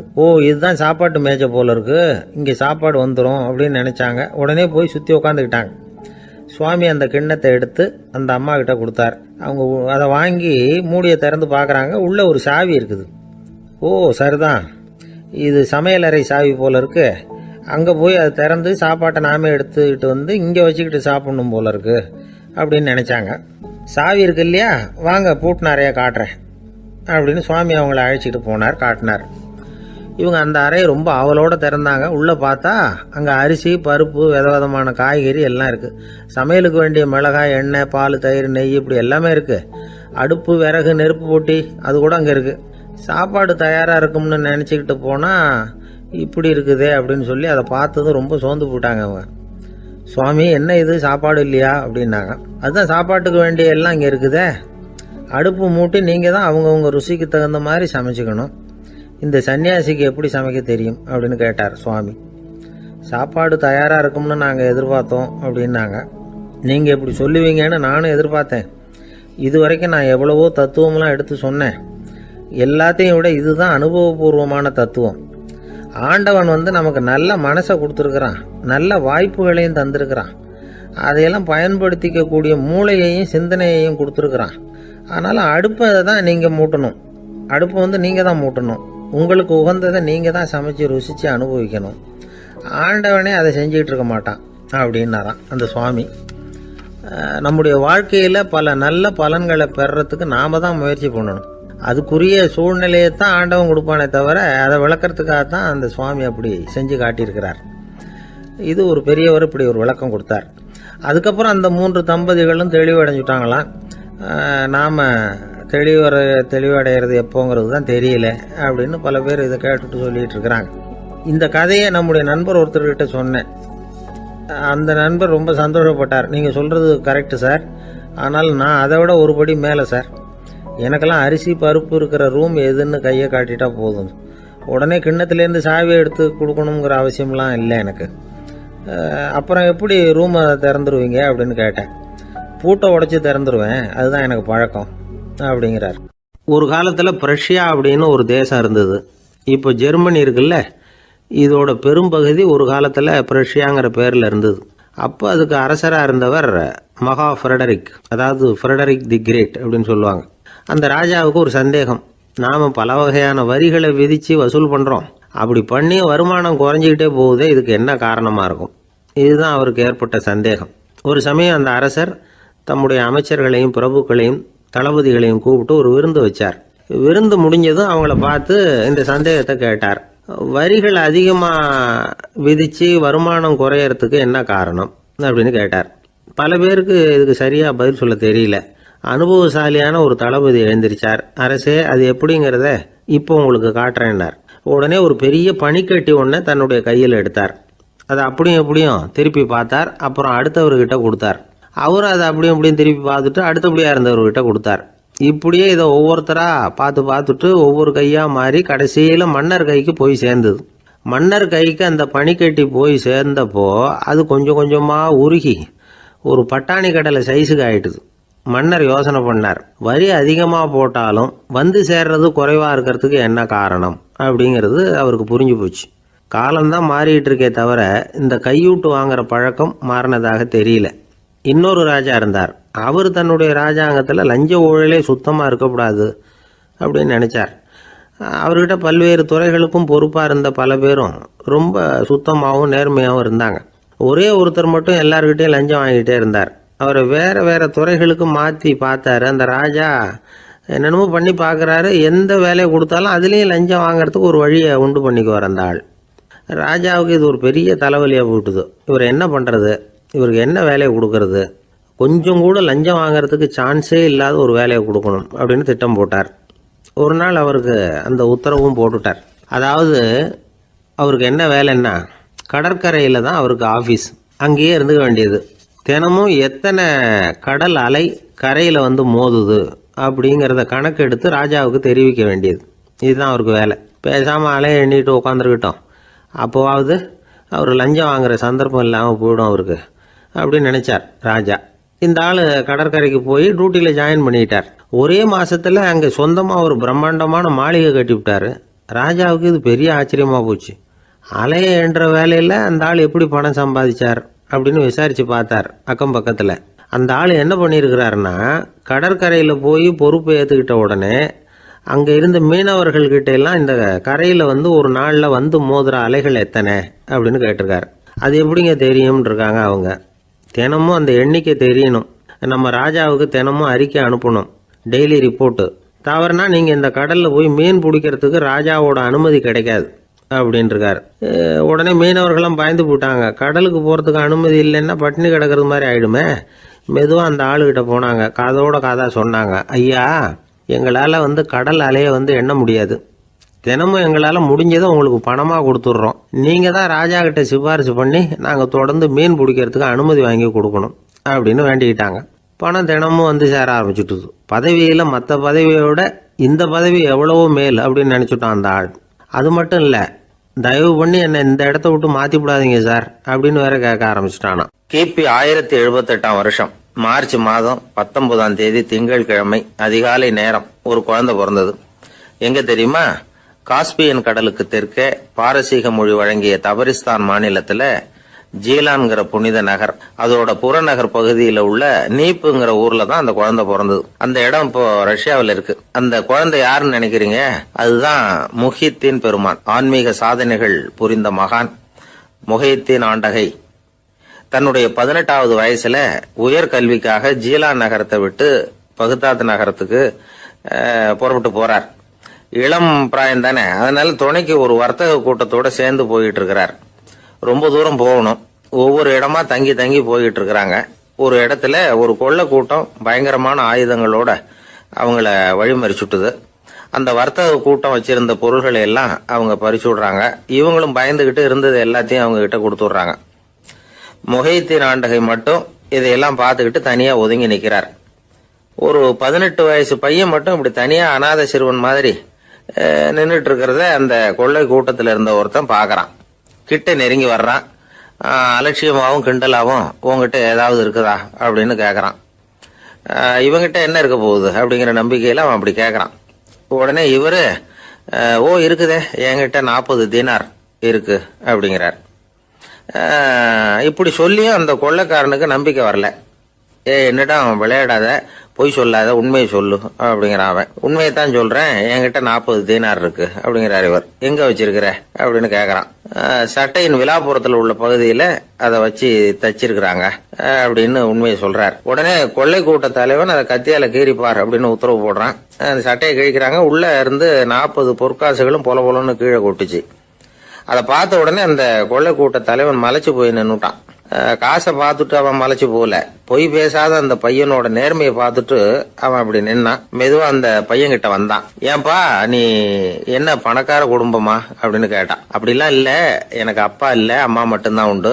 எங்க அப்பா எனக்குன்னு விட்டு போன சொத்தே இந்த 40 தீனார் தான் அப்படின்னாரு இவர். அப்படி இருந்துமா உண்மை பேசணும்னு ஆசைப்பட்டேன். என்கிட்ட ஒண்ணும் இல்லைன்னு ஒரு வார்த்தை சொன்ன உன்னை விட்டுருப்போமே அப்படின்னா அவன். அப்படி இல்லைங்க, நான் இறைவன் திருநாமத்தை அறியக்கூடிய கல்வி ஞானத்துக்காக இப்ப போயிட்டு இருக்கிறேன். இறைவன் திருநாமத்தை உச்சரிக்க வேண்டிய நாவால பொய் பேசக்கூடாதுன்னு எங்க அம்மா சொல்லியிருக்கிறாங்க. அதனால நான் எப்பவுமே பொய் சொல்ல மாட்டேன் அப்படின்னு என்னுடைய தாய்க்கு வாக்கு கொடுத்திருக்கிறேன் அப்படின்னார் அவர். முஹித்தீன் பெருமான் வார்த்தைகளை கேட்ட அந்த கொள்ளையர்கள் மனம் திருந்தி நல்லவங்களா ஆயிடுறாங்க. அந்த கொள்ளையர் தலைவன் பிற்காலத்துல ஒரு பெரிய மகான் ஆயிடுறார்.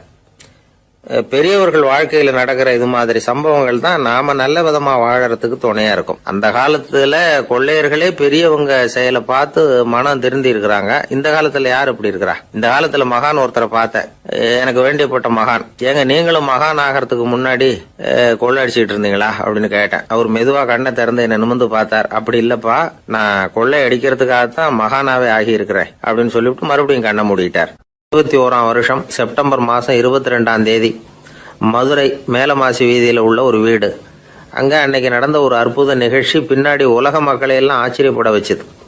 இந்திய வரலாற்றிலேயே அது ஒரு முக்கியமான நிகழ்ச்சி. உலக மக்கள் கவனமெல்லாம் காந்திஜியின் பக்கம் திரும்புறதுக்கு காரணமா இருந்த நிகழ்ச்சி அது. கதர் துணி பிரச்சாரத்துக்காக காந்திஜி மதுரைக்கு வந்திருந்தார். சென்னை துணி வணிகர் சங்கத்தின் துணைத் தலைவர் ஒருத்தர் இருந்தார், ராம்ஜி கல்யாண் சேட்ஜி. அவருடைய வீடு மதுரை மேலமாசி வீதியில் இருந்தது. அந்த வீட்டில் தான் காந்திஜி தங்கியிருந்தார். அப்போது வயலுக்கு போகிற உழவர்கள்லாம் சின்ன சின்ன துண்டை இடுப்பில் கட்டிக்கிட்டு கலப்பையை தூக்கிக்கிட்டு தெருவில் நடந்து போகிறத கவனிச்சார். ஏற்கனவே சேலத்துக்கு தெற்க பல பகுதிகளில் ஆண்களும் பெண்களும் அரைகுறை ஆடைகளோட உழைச்சிக்கிட்டு இருக்கிறத கண்ணால் கண்டிருக்கிறார் அவர். இந்தியரின் சராசரி உடை இவ்வளவு தான் அப்படிங்கிறத புரிஞ்சுக்கிட்டார். மனசை என்னவோ பண்ணியிருக்குது. ராத்திரி பூரா அதை பற்றியே யோசனை. 22/9/21 வியாழக்கிழமை காலையில் காந்திஜி எழுந்திருக்கிறார். அவர் கூட தங்கியிருந்தவங்களையெல்லாம் பார்த்து சொன்னார், இன்னையிலிருந்து அறையில் முழு அகலத்துண்டு தான் கட்டுவேன். குளிர் அதிகமாக உள்ள காலங்களில் மட்டும் போர்வை ஒன்றா உபயோகப்படுத்துவேன். மற்றபடி மேலங்கியோ குல்லாவோ எதுவும் போட்டுக்க மாட்டேன். தற்காலிகமாக இந்த ஏற்பாட்டை 1 மாதத்துக்கு ஏற்றுக்குவேன். அதுக்கு பிறகு உசிதம் போல எண்ணி பார்த்து முடிவு பண்ணுவேன் அப்படின்னார். அவருடைய குரல் உறுதியாக இருந்துதான். உடனே செயலில் இறங்கினார். தம்முடைய 10 முழ வேட்டி, மேலங்கி, உள் சட்டை, குல்லா எல்லாத்தையும் களைஞ்சார். வேட்டியிலிருந்து ஒரு 4 முழ துணியை எடுத்துக்கிட்டார். இதுக்கு உதவி செஞ்சவர் அன்னைக்கு விருதுநகரில் பிரபல தொண்டராக இருந்த பழனிக்குமார பிள்ளை. வெட்டி எடுத்த துண்டை நீள வாக்கில் ரெட்டையாக மடித்தார். அதை இடுப்பில் துண்டு மாதிரி கட்டிக்கிட்டார். தலையில் சின்ன உச்சி குடுமி, அறையில் சின்ன துண்டு. அண்ணல் காந்தி ஆண்டி கோலத்தில் காட்சி அளிக்கிறார்.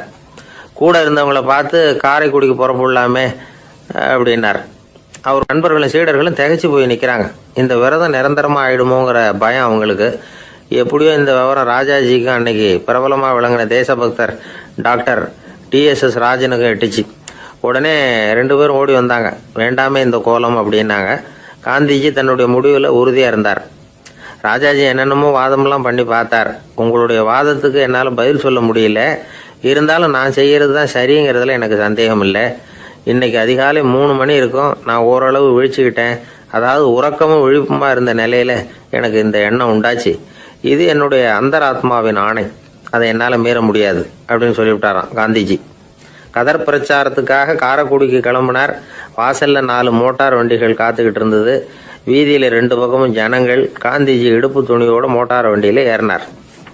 நண்பர்களும் சீடர்களும் மக்களும் உடல் சிலிர்க்க அந்த காட்சியை பார்க்குறாங்க.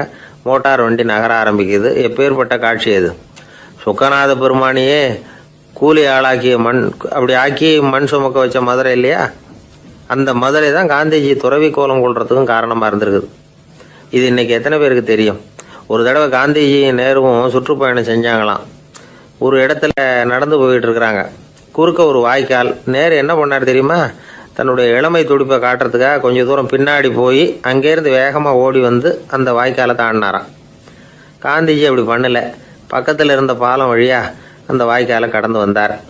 நேரு காந்திஜியை பார்த்து சிரிச்சுக்கிட்டே, என்ன மாதிரி நீங்களும் தாண்டி இருக்கலாமே அப்படின்னாராம். அதுக்கு காந்திஜி சிரிச்சுக்கிட்டே சொன்னாராம், 2 அடி முன்னேறதுக்காக 5 அடி பின்னாடி போறதா அப்படின்னாராம். ஒரு ஊர்ல ஒரு ராஜா இருந்தார். அந்த ராஜாவுக்கு ஒரு புள்ள. அந்த புள்ளைக்கு விவரமே தெரியாது. அவன் ஒரு முட்டாளுங்கிறது எல்லாருக்கும் தெரியும். ஆனாலும் அவன் தான் அடுத்தபடியாக ஆட்சிக்கு வர வேண்டியவன். ஆட்சி பொறுப்பை ஏற்க வேண்டிய ஒருத்தன் இப்படி இருந்தால் என்ன பண்ணுறது அப்படிங்கிறது எல்லாருக்கும் உள்ள கவலை. மன்னர் அமைச்சர்களை கூட்டினார்.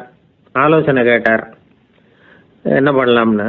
இவனை இன்னொரு நாட்டு பல்கலைக்கழகத்துக்கு அனுப்பி பார்க்கலாம். அங்கே போய் படிச்சுட்டு வரட்டும். நிறைய படிச்சுட்டு நல்ல ஞானத்தோடு திரும்பி வரட்டும். அதுக்கப்புறம் பார்த்துக்கலாம் அப்படிங்கிறது அவங்க சொன்ன ஆலோசனை. மன்னருக்கும் அது சரின்னு தோணுச்சு. மகனை வெளி தேசத்துக்கு அனுப்பி வச்சார். இவனும் போனான். ஒரு பல்கலைக்கழகத்தில் சேர்ந்தான். நிறைய படித்தான். அதுக்கப்புறம் தந்தைக்கு ஒரு கடிதம் எழுதினான். தந்தையே, நான் நிறைய படிச்சுட்டேன், இனிமேல் நாடு திரும்பலாம்னு நினைக்கிறேன் அப்படின்னு எழுதினான். மன்னருக்கு ரொம்ப மகிழ்ச்சி. அதாவது புள்ள படிச்சுட்டான் அப்படிங்கிற ஆனந்தம். உடனே பையன் திரும்பி வர்றதுக்கு ஏற்பாடு பண்ணார். இளவரசன் நாடு திரும்பினான். அதை கொண்டாடுறதுக்காக அரண்மனையில் ஒரு பெரிய விருந்துக்கு ஏற்பாடு பண்ணியிருந்தாங்க. முக்கியமானவங்கள்லாம் அதில் கலந்துக்கிட்டாங்க. அந்த விருந்துக்கு முனிவர் ஒருத்தரும் வந்திருந்தார். அவர் இளவரசன் கிட்ட போய் உட்காந்து விசாரிக்கிறார். என்னப்பா, எப்படி படிச்சிருக்கிற அப்படின்னு கேட்டார். நிறைய படிச்சுட்டு வந்திருக்கிறேங்க அப்படின்னா அவன். என்னெல்லாம் படித்த அப்படின்னாரான். எல்லாத்தையும் விவரமாக சொல்லியிருக்கிறான்.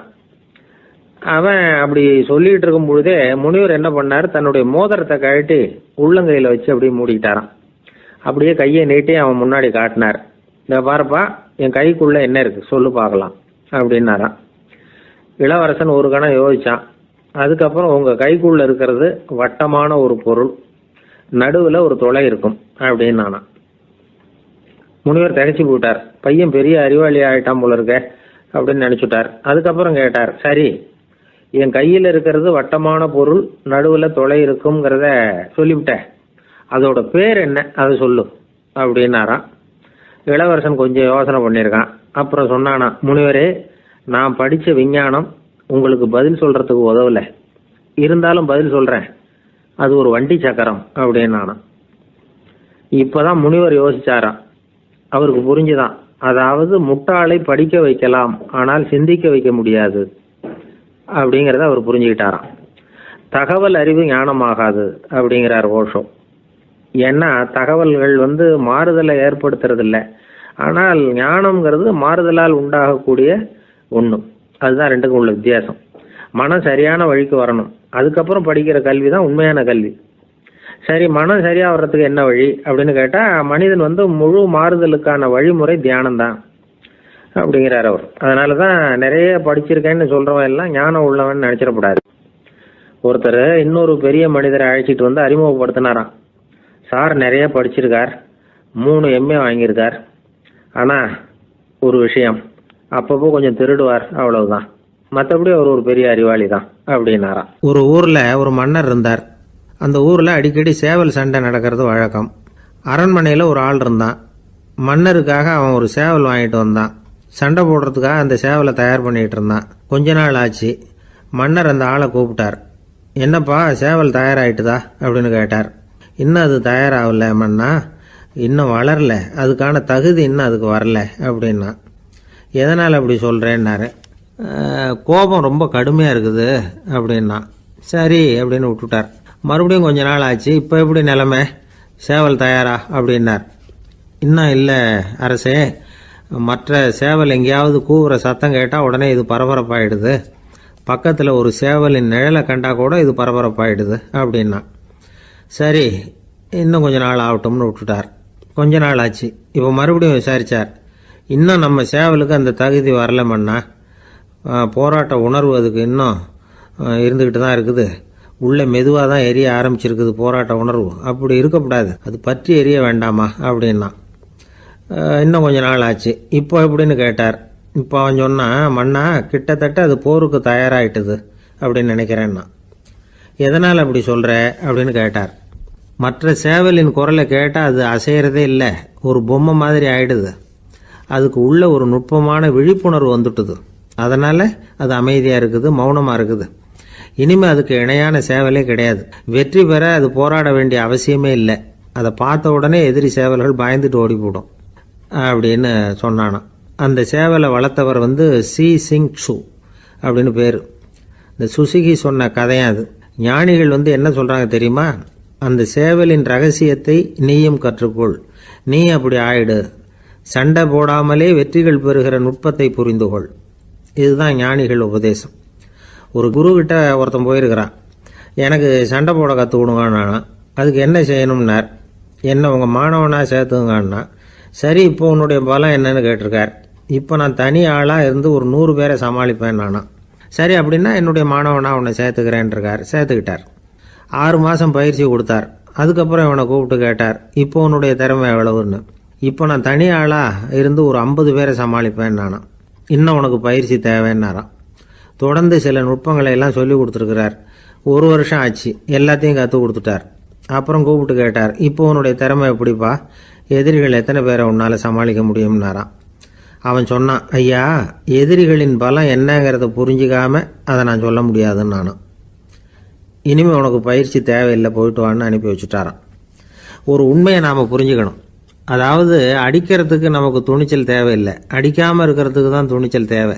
அடித்தா திருப்பி அடிக்கிறவன் மன உறுதி உள்ளவன் இல்லை, அடித்தா திருப்பி அடிக்காமல் இருக்கிறான் பாருங்க, அவன் தான் மன உறுதி உள்ளவன்.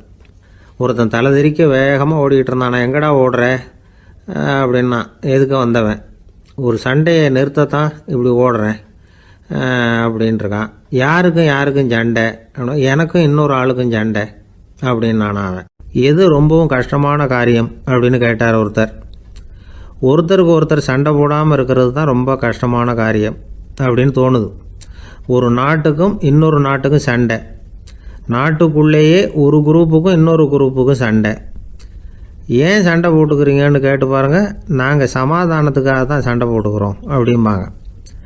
வாழறதுக்காக பிறந்த மனுஷன் லட்சியத்துக்காக உயிரை விட தயார் அப்படின்னு சொல்லிகிட்டு இருப்பான். அப்படி உயிரை விடுறவங்கள நாமளும் பாராட்டுவோம். ஆனால் ஒன்றும் இல்லாத விஷயங்களுக்கெல்லாம் சண்டை போடுறவங்களெல்லாம், அப்படிப்பட்டவங்களையும் சரி உயிரை விடுறவங்களையும் சரி என்னென்னு சொல்கிறது, யுத்தங்களாலேயும் சண்டைகளாலேயும் நாம் அடையிறது என்னங்கிறது ஒரு பக்கம் இருக்கட்டும், இழக்கிறது என்ன தெரியுமா, ஏராளமான உயிர்கள். ரத்தம் சிந்துறதுக்கு நான் தயார் அப்படின்னு மார்தட்டி சொல்லலாம். ஆனால் ரத்தம் சிந்தினா உயிர் காத்துக்கிட்டு இருக்க தயார் இல்லை. அதாவது உயிர் நமக்காக காத்துக்கிட்டு இருக்க தயார் இல்லை. இழக்கிற ரத்தத்தை ஈடுகட்டினா தான் உயிரை காப்பாற்ற முடியும். அதனால் இது சம்மந்தமாக ஆராய்ச்சி செய்கிற கட்டாயம் ஏற்பட்டு போச்சு. அதோட விளைவாக புதுசாக ஒன்றை கண்டுபிடிச்சிருக்கிறாங்க.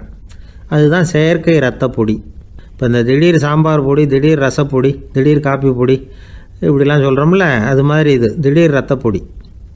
இஸ்ரேல் ஒரு சின்ன நாடு, மக்கள் தொகை குறைச்சல், அதோட போர்கள் வேறு.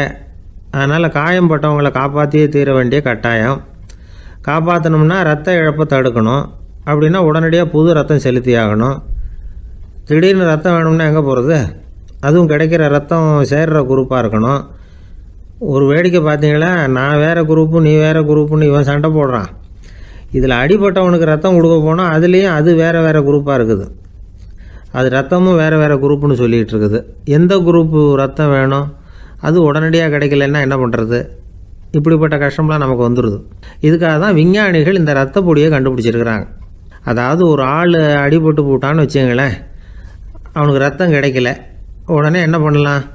இந்த சுத்தப்படுத்தப்பட்ட தண்ணீரை கொஞ்சம் எடுத்துக்க வேண்டியது, அதில் இந்த ரத்த பொடியை கரைக்க வேண்டியது. இப்போ இந்த செயற்கை ரத்தம் தயாராகிட்டுது. இதை அந்த ஆள் உடம்புல ஏற்றி விட்டுற வேண்டியது. இயற்கையாக நம்ம உடம்பில் இருக்கிற ரத்தம் என்னென்ன வேலை செய்யுதோ அதே வேலையை இதுவும் செய்யும். அதாவது ஆக்சிஜனை உடம்புல எல்லா இடத்துக்கும் எடுத்துகிட்டு போகுது. அந்த வேலையை இந்த செயற்கை ரத்தமும் செஞ்சுருது. ஆனால் ஒரு விஷயம், இந்த செயற்கை ரத்தம் ஒரு அவசரத்துக்கு தான் உபயோகப்படுத்தலாம், ஒரு முதல் உதவி மாதிரி. அதை அப்படியே நிரந்தரமாக விட்டுற முடியாது. பின்னாடி தேவையான குரூப்பு உண்மையான ரத்தம் கிடைச்ச உடனே அதை செலுத்திக்கணும். உண்மையான ரத்தத்தை 20லேருந்து 40 நாள் வரைக்கும் தான் பாதுகாக்க முடியும். அதுவும் குளிர்பதன பெட்டியில். அதுக்குள்ளே உபயோகப்படுத்தலைன்னா அது வீணாக போயிடும். இந்த ரத்த பொடி அப்படி இல்லை, எவ்வளோ நாள் வேணும்னாலும் அப்படியே வச்சுருக்கலாம். குளிர்பதன பெட்டியும் தேவையில்லை. ஆனால் ஒன்று, இது தண்ணியில் கலந்து செயற்கை ரத்தமாக ஆக்கிவிட்டா அதோட வலு 72 மணி நேரம் தான். அதாவது 3 நாள். அதுக்குள்ளே அந்த ஆசாமியை எங்கேயாவது ஆஸ்பத்திரிக்கு தூக்கிட்டு போய் உண்மையான ரத்தத்தை கொடுத்துடணும். சண்டையில் அடிபடுறவங்க, சாலை விபத்தில் அடிபடுறவங்க, இவங்களுக்கெல்லாம் அவசரத்துக்கு கை கொடுத்து உதவுறது இந்த செயற்கை ரத்த பொடி. அதுக்கப்புறம் நாம் கொடுக்குற ரத்தம் தான் அவங்கள காப்பாற்றணும். இன்றைக்கி ரத்தத்தை தானமாக கொடுக்க தயாராக இருக்கிற நல்ல உள்ளங்கள் ஏராளம். எவ்வளவு ஆக்சிடெண்ட்டு, ஆப்ரேஷன், இதில் சம்மந்தப்பட்டவங்களை காப்பாற்றுறது நாம் தானமாக கொடுக்குற ரத்தம் தானே. ஒரு ஆக்சிடெண்ட்டு, ஒரு ஸ்கூட்டர் ஒரு ஆள் மேலே மோதி விட்டுது, பார்த்து வரக்கூடாதா அப்படின்னா அந்த ஆள், நீ தான் பார்த்து நடக்கணும், ஏன்னா 20 வருஷமாக நான் அந்த ஸ்கூட்டரை ஓட்டிகிட்டு இருக்கிறேன் அப்படின்னானா இவன். இதுக்கு அவன் சொன்னானா, நீ தான் பார்த்து ஓட்டணும், ஏன்னா 40 வருஷமாக நான் இப்படி நடந்துக்கிட்டு இருக்கிறேன் அப்படின்னானா. ஒருத்தர் அவசரமாக போய்கிட்டு இருந்தார். எங்கே போய்கிட்டு இருக்கீங்க அப்படின்னு கேட்டார் ஒரு பெரியவர். கடைக்கு போகிறேன் சார், சாமான் வாங்கிறதுக்கு அப்படின்னார். அங்கே போகிறதுக்கு முன்னாடி தெரிஞ்சிக்க வேண்டியதெல்லாம் தெரிஞ்சுக்கிட்டீங்களா அப்படின்னு கேட்டார் பெரியவர். கடைக்கு போய் காசை கொடுத்து ஒரு பொருளை வாங்கிட்டு வரப்போகிறோம், இதில் தெரிஞ்சிக்க வேண்டியது என்ன இருக்குது அப்படின்னார் அலட்சியமாக. இப்போ அந்த பெரியவர் பேச ஆரம்பித்தார். இந்த உலகத்தில் எந்த ஒரு செயலில் இறங்குறப்போவும் நாம் நல்லா ஆலோசனை பண்ண வேண்டிய விஷயம் 5 அப்படின்னார். உதாரணமாக, ஒருத்தன் கடைக்கு போய் ஏதோ ஒரு பொருளை வாங்கிட்டு வர போகிறான்னு வச்சுக்கோங்களேன். அப்போ கூட அவன் 5 விஷயங்களை பற்றி தெரிஞ்சுக்க வேண்டியிருக்குது அப்படிங்கிறார் அவர். முதல்ல அந்த பொருள் எப்படிப்பட்டது அப்படிங்கிறத தெரிஞ்சுக்கணும். 2வதா தன்னை பற்றியும் தெரிஞ்சுக்கணும். அப்போ தான் அந்த பொருள் தனக்கு தேவையா இல்லையா அப்படிங்கிறத புரிஞ்சுக்க முடியும். 3வதா தெரிஞ்சுக்க வேண்டியது ஒன்று இருக்குது. அது என்னன்னா, அந்த பொருளை அடையறதுக்கு வழி என்ன அப்படிங்கிறத தெரிஞ்சுக்கணும். அதாவது எவ்வளவு பணம் கொடுத்தா அது கிடைக்கும், இது மாதிரியான விஷயங்கள். 4வதா அந்த பொருளை அடையிறது மூலமாக நாம் அடையக்கூடிய பயன் என்ன அப்படிங்கிறதையும் உணரணும். 5வது அந்த பொருளை அடையிறதுல இருக்கக்கூடிய தடை எது அப்படிங்கிறதையும் நாம் தெரிஞ்சுக்கணும். பெரியவர் பேசுறது ஏதோ தத்துவம் மாதிரி தெரியுது இல்லையா? தத்துவம்தான். அதாவது இப்படி உலகியல் வாழ்க்கையில் சின்ன சின்ன விஷயங்கள்லேயே நாம் 5 விஷயங்களை தெரிஞ்சுக்க வேண்டியிருக்குது. அது ரொம்ப அவசியமாக இருக்குது. பேரின்ப நிலைன்னு சொல்கிறாங்கல்ல, அது மாதிரி பெரிய சமாச்சாரங்கள்லேயும் இந்த 5 விஷயங்களை நாம் தெரிஞ்சுக்க வேண்டியிருக்குது. அதுக்கு பேர் என்னன்னா அர்த்த பஞ்சகம். வைணவ சமயத்தில் அர்த்த பஞ்சகம்ங்கிறது ரொம்ப பெரிய விஷயம். கடைக்கு போகிறது மாதிரி கடவுளை பார்க்க போகிறப்போ நாம் 5 விஷயங்களை தெரிஞ்சுக்கணுமா. முதல்ல பரம்பொருள் அப்படிங்கிறது என்ன, அதோட தன்மைகள் என்ன, இதை தெரிஞ்சுக்கணும். இதுக்கு பேர் என்னன்னா பரமாத்ம ஸ்வரூபம் அப்படின்னு பேர். ரெண்டாவது நாம் யார், நம்மோட தன்மை என்ன அப்படிங்கிறத தெரிஞ்சுக்கணும்.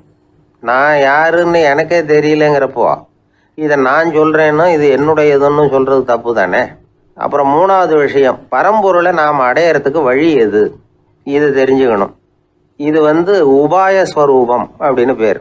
நாலாவது விஷயம், நாம் அடைய வேண்டிய பயன்கள் என்ன அப்படிங்கிறத தெரிஞ்சுக்கிறது. இதுக்கு புருஷார்த்தம் அப்படின்னு பேர். அஞ்சாவது, அந்த பயனை அடைய விடாமல் தடுக்கிற தடைகள் யாவை அப்படிங்கிறத தெரிஞ்சுக்கிறது. இது விரோதி ஸ்வரூபம். இதைத்தான் தடையியல் அப்படின்னு சொல்கிறாங்க. அதாவது பரமாத்மாவை பற்றிய அறிவு, ஜீவாத்மாவை பற்றிய அறிவு, உபாயம் பற்றிய அறிவு, புருஷார்த்தம் பற்றிய அறிவு, இந்த 4 அறிவுக்கும் எதிரடையா, அதாவது அதையெல்லாம் தப்பாக புரிஞ்சுக்கிறதால உண்டாகக்கூடிய அறிவு விரோதி ஸ்வரூபம். என்ன இது தகவலில் ஏதாவது கதை சொல்லுவீங்கன்னு பார்த்தா ஏதோ தத்துவம் பேசிகிட்டு இருக்கிறீங்களே அப்படின்னு நினைக்கலாம். இதுவும் தெரிஞ்சுக்க வேண்டிய ஒரு பெரிய விஷயந்தான். காதில் போட்டு வச்சா எப்போவாவது உபயோகப்படும். என்னுடைய நண்பர் ஒருத்தர் ஒரு நாள் என்கிட்ட சொன்னார், சார் அடுத்த மாதம் தஞ்சாவூரில் ஒரு கல்யாணம், போகிறதா வேண்டாமா அப்படின்னு ஒரே குழப்பமாக இருக்குது அப்படின்னார். நான் உடனே இந்த அர்த்த பஞ்சக உபதேசம் பண்ண ஆரம்பித்தேன். அவர் எல்லாத்தையும் பொறுமையாக கேட்டுவிட்டு, சரி சார் நான் போகிறதுன்னு முடிவு பண்ணிவிட்டேன்னார். எப்படி இந்த முடிவுக்கு வந்தீங்க அப்படின்னு கேட்டேன்.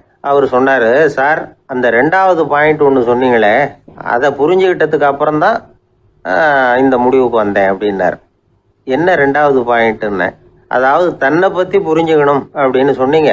உடனே என்னை பற்றி புரிஞ்சுக்கிட்டேன், நான் யாருங்கிறது எனக்கு தெரிஞ்சுது, உடனே போகிறது தான் நல்லதுன்னு முடிவு பண்ணிவிட்டேன்னார். நீங்கள் யாருன்னு கேட்டேன். நான் தான் சார் அந்த கல்யாணத்தில் தாலி கட்ட வேண்டிய மாப்பிள்ளை அப்படின்னார். காலை நேரம், கடற்கரை ஓரம், காலை வீசிக்கிட்டு கையை வீசிக்கிட்டு ஏதோ சண்டைக்கு போகிற சிப்பாய் மாதிரி எல்லாரும் நடந்து போயிட்டுருக்குறாங்க. நடைப்பயிற்சி. அதில் நமக்கு தெரிஞ்ச ஒருத்தர் எதிரில் வந்தார் ரொம்ப வேகமாக. என்ன சார் வாக்கிங்க அப்படின்னு கேட்டோம். அவரால் ஆமாம்னு பதில் சொல்ல முடியல, அவ்வளவு கஷ்டம். மூச்சு விடுறதுக்கே வாயை திறந்து மூடிட்டு இருக்கிறார். எங்கே பேசுறது? கொஞ்சம் நின்று நிதானித்து மூச்சு விட்டுட்டு அதுக்கப்புறம் சொன்னார் ஆமாம் அப்படின்னு. என்ன சார் இவ்வளவு வேகம்னோ? உங்கள் பேச்சை கேட்டுவிட்டு தான் சார் நடக்க ஆரம்பித்தோம். நீங்கள் தான் அடிக்கடி சொல்லிகிட்டு இருந்தீங்க நடக்கிறது நல்லதுன்னு. அன்னையிலேருந்து ஆரம்பிச்சுட்டேன், ஆனால் ரொம்ப கஷ்டமாக இருக்குது சார். இப்போ பாருங்கள், உங்கள்கிட்ட சுலபமாக பேசக்கூட முடியல, மூச்சு வாங்குது, உடம்பு கூட வலிக்கிறது மாதிரி இருக்குது அப்படின்னு அவர் பாட்டுக்கு பேச ஆரம்பிச்சிட்டார். உங்களை யார் சார் இவ்வளவு வேகமாக நடக்க சொன்னது?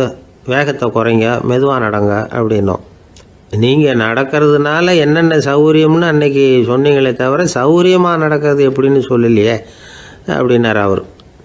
இன்னமும் லேசாக மூச்சு வாங்கிக்கிட்டே சொன்னால் கூட இவர் சொல்கிறதுலேயே ஒரு நியாயம் இருக்குது. அதனால் இந்த நடைப்பயிற்சி பண்ணுறவங்க கவனிக்க வேண்டிய சில முக்கியமான குறிப்புகள் இருக்குது. அது என்னென்னங்கிறத அவங்க தெரிஞ்சுக்கணும். அது தெரிஞ்சு வச்சுக்கிறது நல்லது. இதெல்லாம் மருத்துவ நிபுணர்கள் சொல்கிற குறிப்புகள். அவங்க என்ன சொல்கிறாங்க தெரியுமா? உங்கள் வயசு 40க்கு மேலேயா? உங்கள் எடை இருக்க வேண்டியதை விட 10 கிலோ அதிகமாக இருக்குதா? நீங்கள் புகை பிடிக்கிறவரா? இதய நோய், இரத்த நாள நோய், உயர் இரத்த அழுத்தம் இப்படி ஏதாவது உங்களுக்கு உண்டா? அப்படின்னா நீங்கள் உங்கள் இஷ்டத்துக்கு வரிஞ்சு கட்டிக்கிட்டு நடைப்பயிற்சி பண்ண ஆரம்பிச்சிடாதீங்க. முதல்ல ஒரு மருத்துவ பரிசோதனை பண்ணிக்கோங்க, அதுதான் நல்லது அப்படின்னு அவங்க சொல்கிறாங்க. நடக்கிறப்போ, உடற்பயிற்சி செய்கிறப்போ மார்பு பகுதியில் அல்லது வேறு எங்கேயாவது தொடர்ந்து வலி இருந்ததுன்னா பயிற்சியை நிறுத்தி விட்டு டாக்டரை போய் பார்க்கணும். நடைப்பயிற்சி பண்ணுறப்போ உங்கள் சக்திக்கு தகுந்த மாதிரி மெதுவாக அதிக கஷ்டம் இல்லாமல் முன்னேறலாம். அங்கே என்ன போட்டியாக வைக்கிறாங்க, முந்திக்கிட்டு போய் என்ன பண்ண போகிறோம்? பரிசாக வாங்க போகிறோம். அதனால் நிதானம் அவசியம் அப்படிங்கிறது அவங்க ஆலோசனை. தொந்தரவு கொடுக்காத ஷூ, ட்ரெஸ்ஸு இதுகளை உபயோகப்படுத்துங்க. பாதத்தில் ஆடு தசை இருக்குல்ல, அங்கே ஏதாவது பிரச்சனை இருந்ததுன்னா டாக்டரை பாருங்கள். இந்த பாதத்தில் வலி வரும் அந்த இடத்துல. வெயில் காலமாக இருந்தால் தலைக்கு தொப்பி வச்சுக்கோங்க. பனியில் நடந்தாலும் அப்படி தான், தலையை பத்திரமா பார்த்துக்குங்க. நம்மக்கிட்ட ஏதோ கொஞ்சம் உருப்படியாக தெரியறது அது தானே. உடற்பயிற்சிக்கு முன்னாடி பின்னாடி பயிற்சி செய்கிறப்போ நிறைய தண்ணி குடிக்கலாமா. முதல் 1 மாதத்துக்கு கொஞ்சம் தளர்த்தியாக சாவகாசமாக நடக்கலாம். மணிக்கு 3 அல்லது 4 கிலோமீட்டர் வேகம்னு வச்சுங்களேன். அதுக்கப்புறம் வேகத்தை அதிகப்படுத்தலாம். மணிக்கு 6 அல்லது 8 கிலோமீட்டர் அளவுக்கு நடக்கலாம். நல்லா கையை வீசிக்கிட்டு நடக்கணும். மூச்சு விடுற எண்ணிக்கை அதிகரிக்கணும். இது மாதிரி ஒரு 30 நிமிஷம் நடக்கலாம். தனியாக நடந்து போகிறதுக்கு உங்களுக்கு என்னமோ மாதிரி இருக்குதா, கூட யாரையாவது சேர்த்துக்குங்க. ஒரு குரூப்பாக சேர்ந்து போகலாம். நடக்கிறதுங்கிறத ஒரு சந்தோஷமான சமாச்சாரமாக ஆக்கிக்கணும். தினம் இப்படி நடக்க வேண்டி இருக்குதே அப்படின்னு புலம்பிக்கிட்டே போகக்கூடாது. சில பேர் நடக்கிறப்போ கடந்த காலத்தை அசை போட்டுக்கிட்டே போவாங்க. சில பேர் வருங்காலத்தை அசை போட்டுக்கிட்டே போவாங்க. சில பேர் முக்கியமான திட்டம்லாம் இப்படி நடக்கிறப்போ தான் தீர்மானம் பண்ணுவாங்க. நடக்கிறதுனால மன இறுக்கம் குறையுது, பரபரப்பு குறையுது, மன ஆற்றல் பெருகுது, தன்னம்பிக்கை வளருது, முதுமை தள்ளி போகுது, செயல்திறன் அதிகரிக்குது. இதை தவிர உடம்புக்கும் பல விதமான சௌகரியங்கள் ஏற்படுது. அதனால் இது வரைக்கும் நடக்க ஆரம்பிக்காதவங்க இனிமேல் இந்த குறிப்புகளை கவனத்தில் வச்சுக்கிட்டு நடக்க ஆரம்பிச்சுடலாம். சார்லஸ் லேம்ப் அப்படின்னு ஆங்கில இலக்கிய மேதை ஒருத்தர், அவர் ஒரு தரம் உடம்பு சரியில்லைன்னு டாக்டர்கிட்ட போனாராம். டாக்டர் அவரை பார்த்துட்டு, நீங்கள் தினமும் காலையில் வெறும் வயத்தில் நடக்கணும் அப்படின்னாராம். வெறும் வயத்தில் நடக்கிறதுக்கு நான் தயார், ஆனால் வயிறு கிடைக்கணுமே சார், யார் வயத்து மேலே நடக்கிறது டாக்டர் அப்படின்னு கேட்டாராம் இவர். தானத்தில் சிறந்தது எது அப்படின்னு ஒரு கேள்வியை கேட்டு, தானத்தில் சிறந்தது நிதானம் அப்படின்னு அதுக்கு ஒரு பதிலும் சொல்கிறவங்க உண்டு. நிதானம் ரொம்ப அவசியம். அதுவும் இன்றைய உலகத்துக்கு ரொம்ப அவசியம். இன்றைக்கி உலகம் ரொம்ப பரபரப்பாக போய்கிட்டு இருக்குது. பொறுமையாக இருக்கணும்னு நினைக்கிறவங்களால கூட அப்படி இருக்க முடியறதில்ல. பொறுமையை சோதிக்கிறது மாதிரி பல சம்பவங்கள், அதையெல்லாம் சந்திச்சே தீர வேண்டியிருக்குது. எங்கே போனாலும் க்யூவில் நிற்க வேண்டியிருக்குது. எங்கே போனாலும் காத்துக்கிட்டு இருக்க வேண்டியிருக்கு. ஆஃபீஸ்லேயோ வீட்லேயோ கூட நீங்கள் நிதானமாக பொறுமையாக நடந்துக்க தெரியலன்னா உங்களுக்கு சிடுமூஞ்சி, முசுடு இப்படிலாம் பேர் வச்சுருவாங்க. அது உங்களுக்கு தேவையா? சரி, வாழ்க்கையில் பொறுமைசாலின்னு பேர் வாங்கிறதுக்கு என்ன வழி? முதல் பாயிண்ட், நீங்கள் நினைக்கிறது, எதிர்பார்க்கறது, செய்கிறது எல்லாமே 100% கரெக்டாக நடக்கணும்னு ஆசைப்படக்கூடாது. எதுவாக இருந்தாலும் அதில் ஓரளவுக்கு தவறு நடக்கலாம் அப்படிங்கிறத எதிர்பார்த்தே இருக்கணும். ஓரளவுக்கு அதை அனுமதிக்கணும். ஒரு நண்பரை 6 மணிக்கு ஒரு இடத்துக்கு வர சொல்லியிருக்கிறீங்க. 6 மணிக்கு அவர் வரலை, உடனே பொறுமை இழந்து நடந்துக்கக்கூடாது. ஒரு 10 நிமிஷம் டிலே ஆகலாம். ஒரு வர்ற வழியில் பஸ்ஸு கூட ஏதாவது டிராஃபிக்கில் மாட்டியிருக்கலாம். அதெல்லாம் எதிர்பார்த்தே கொஞ்சம் காத்திருக்கிறதுல ஒன்றும் தப்பு இல்லை. சில சமயம் டிலே ஆகிறது கூட நல்லதாக முடியும். ஒரு பஸ்ஸை தவற விட்டுட்டு, ஐயோ கொஞ்சம் ஒரு 2 நிமிஷம் முன்னாடி வந்திருந்தா பிடிச்சிருக்கலாமே அப்படின்னு தவிச்சிக்கிட்டு இருப்பாங்க சில பேர். அடுத்தபடியாக வர்ற பஸ்ஸு நேரடியாக நீங்கள் போக வேண்டிய இடத்துக்கே கொண்டு போய் விடுற பஸ்ஸாக கூட இருக்கலாம். அது உங்களுக்கு முன்னாடி தெரியாதுல்ல. சில நெருக்கடியான சூழ்நிலைகளை தமாஷா எடுத்துக்கிறதுக்கு பழகிக்கணும். சில இடங்களுக்கு போகிறப்ப காத்திருக்கிறதுக்கு நம்ம மனசை தயார்படுத்திக்கிட்டே போகணும். ஒரு ரயிலுக்கோ பஸ்ஸுக்கோ அல்லது விமானத்துக்கோ கப்பல் பிரயாணத்துக்கோ போகிறப்போ அங்கே போய் நீங்கள் மணிக்கணக்கில் கூட காத்துக்கிட்டு தான் இருக்கணும். புறப்படுற நேரம் கூட மாறலாம். நீங்கள் போய் சேர்ந்ததும் அது உடனே புறப்படணும்னு கட்டாயமாக என்ன? அது மாதிரி சமயத்தில் படிக்கிறதுக்குன்னு சில சுவாரஸ்யமான புத்தகங்களையும் கையில் எடுத்துக்கலாம். உங்களை சுற்றி எவ்வளவோ சுவாரஸ்யமான சம்பவங்கள் நடந்துக்கிட்டு இருக்குதுல்ல, அதையெல்லாம் வேடிக்கை பாருங்கள். எதுக்காக காத்துக்கிட்டு இருக்கிறோமோ அந்த காரியத்தில் உண்மையாகவே நமக்கு ஒரு அக்கறை இருந்தால் நமக்கு போர் அடிக்காது. சில கோயில்களில் பார்த்துருப்பீங்க, தரிசனத்துக்காக பக்தர்கள் நாள் கணக்கில் காத்துக்கிட்டு இருப்பாங்க. அவங்களெலாம் அழுத்துக்கிறது இல்லை. ஆண்டவனை தரிசிக்கணுங்கிற உண்மையான அக்கறை இருக்கிறதுனால அவங்களுக்கு போர் அடிக்கிறது இல்லை. ஆனால் சில சினிமா தியேட்டரில் கூட பார்க்கலாமே, சினிமா க்யூ கூட அப்படி தான். சாயந்தரம் 6 மணி ஆட்டத்துக்கு காலம்பரம் 6 மணிக்கே போய் கூட காத்துக்கிட்டு இருப்பாங்க. அவங்களுக்கெல்லாம் போர் அடிக்காது, படம் பார்க்குற ஆர்வம். இன்னொரு முக்கியமான விஷயத்தை நாம் பழக்கப்படுத்திக்கணும். லிவ் ஃபார் தி மூமெண்ட் அப்படிங்கிறாங்க நிபுணர்கள்.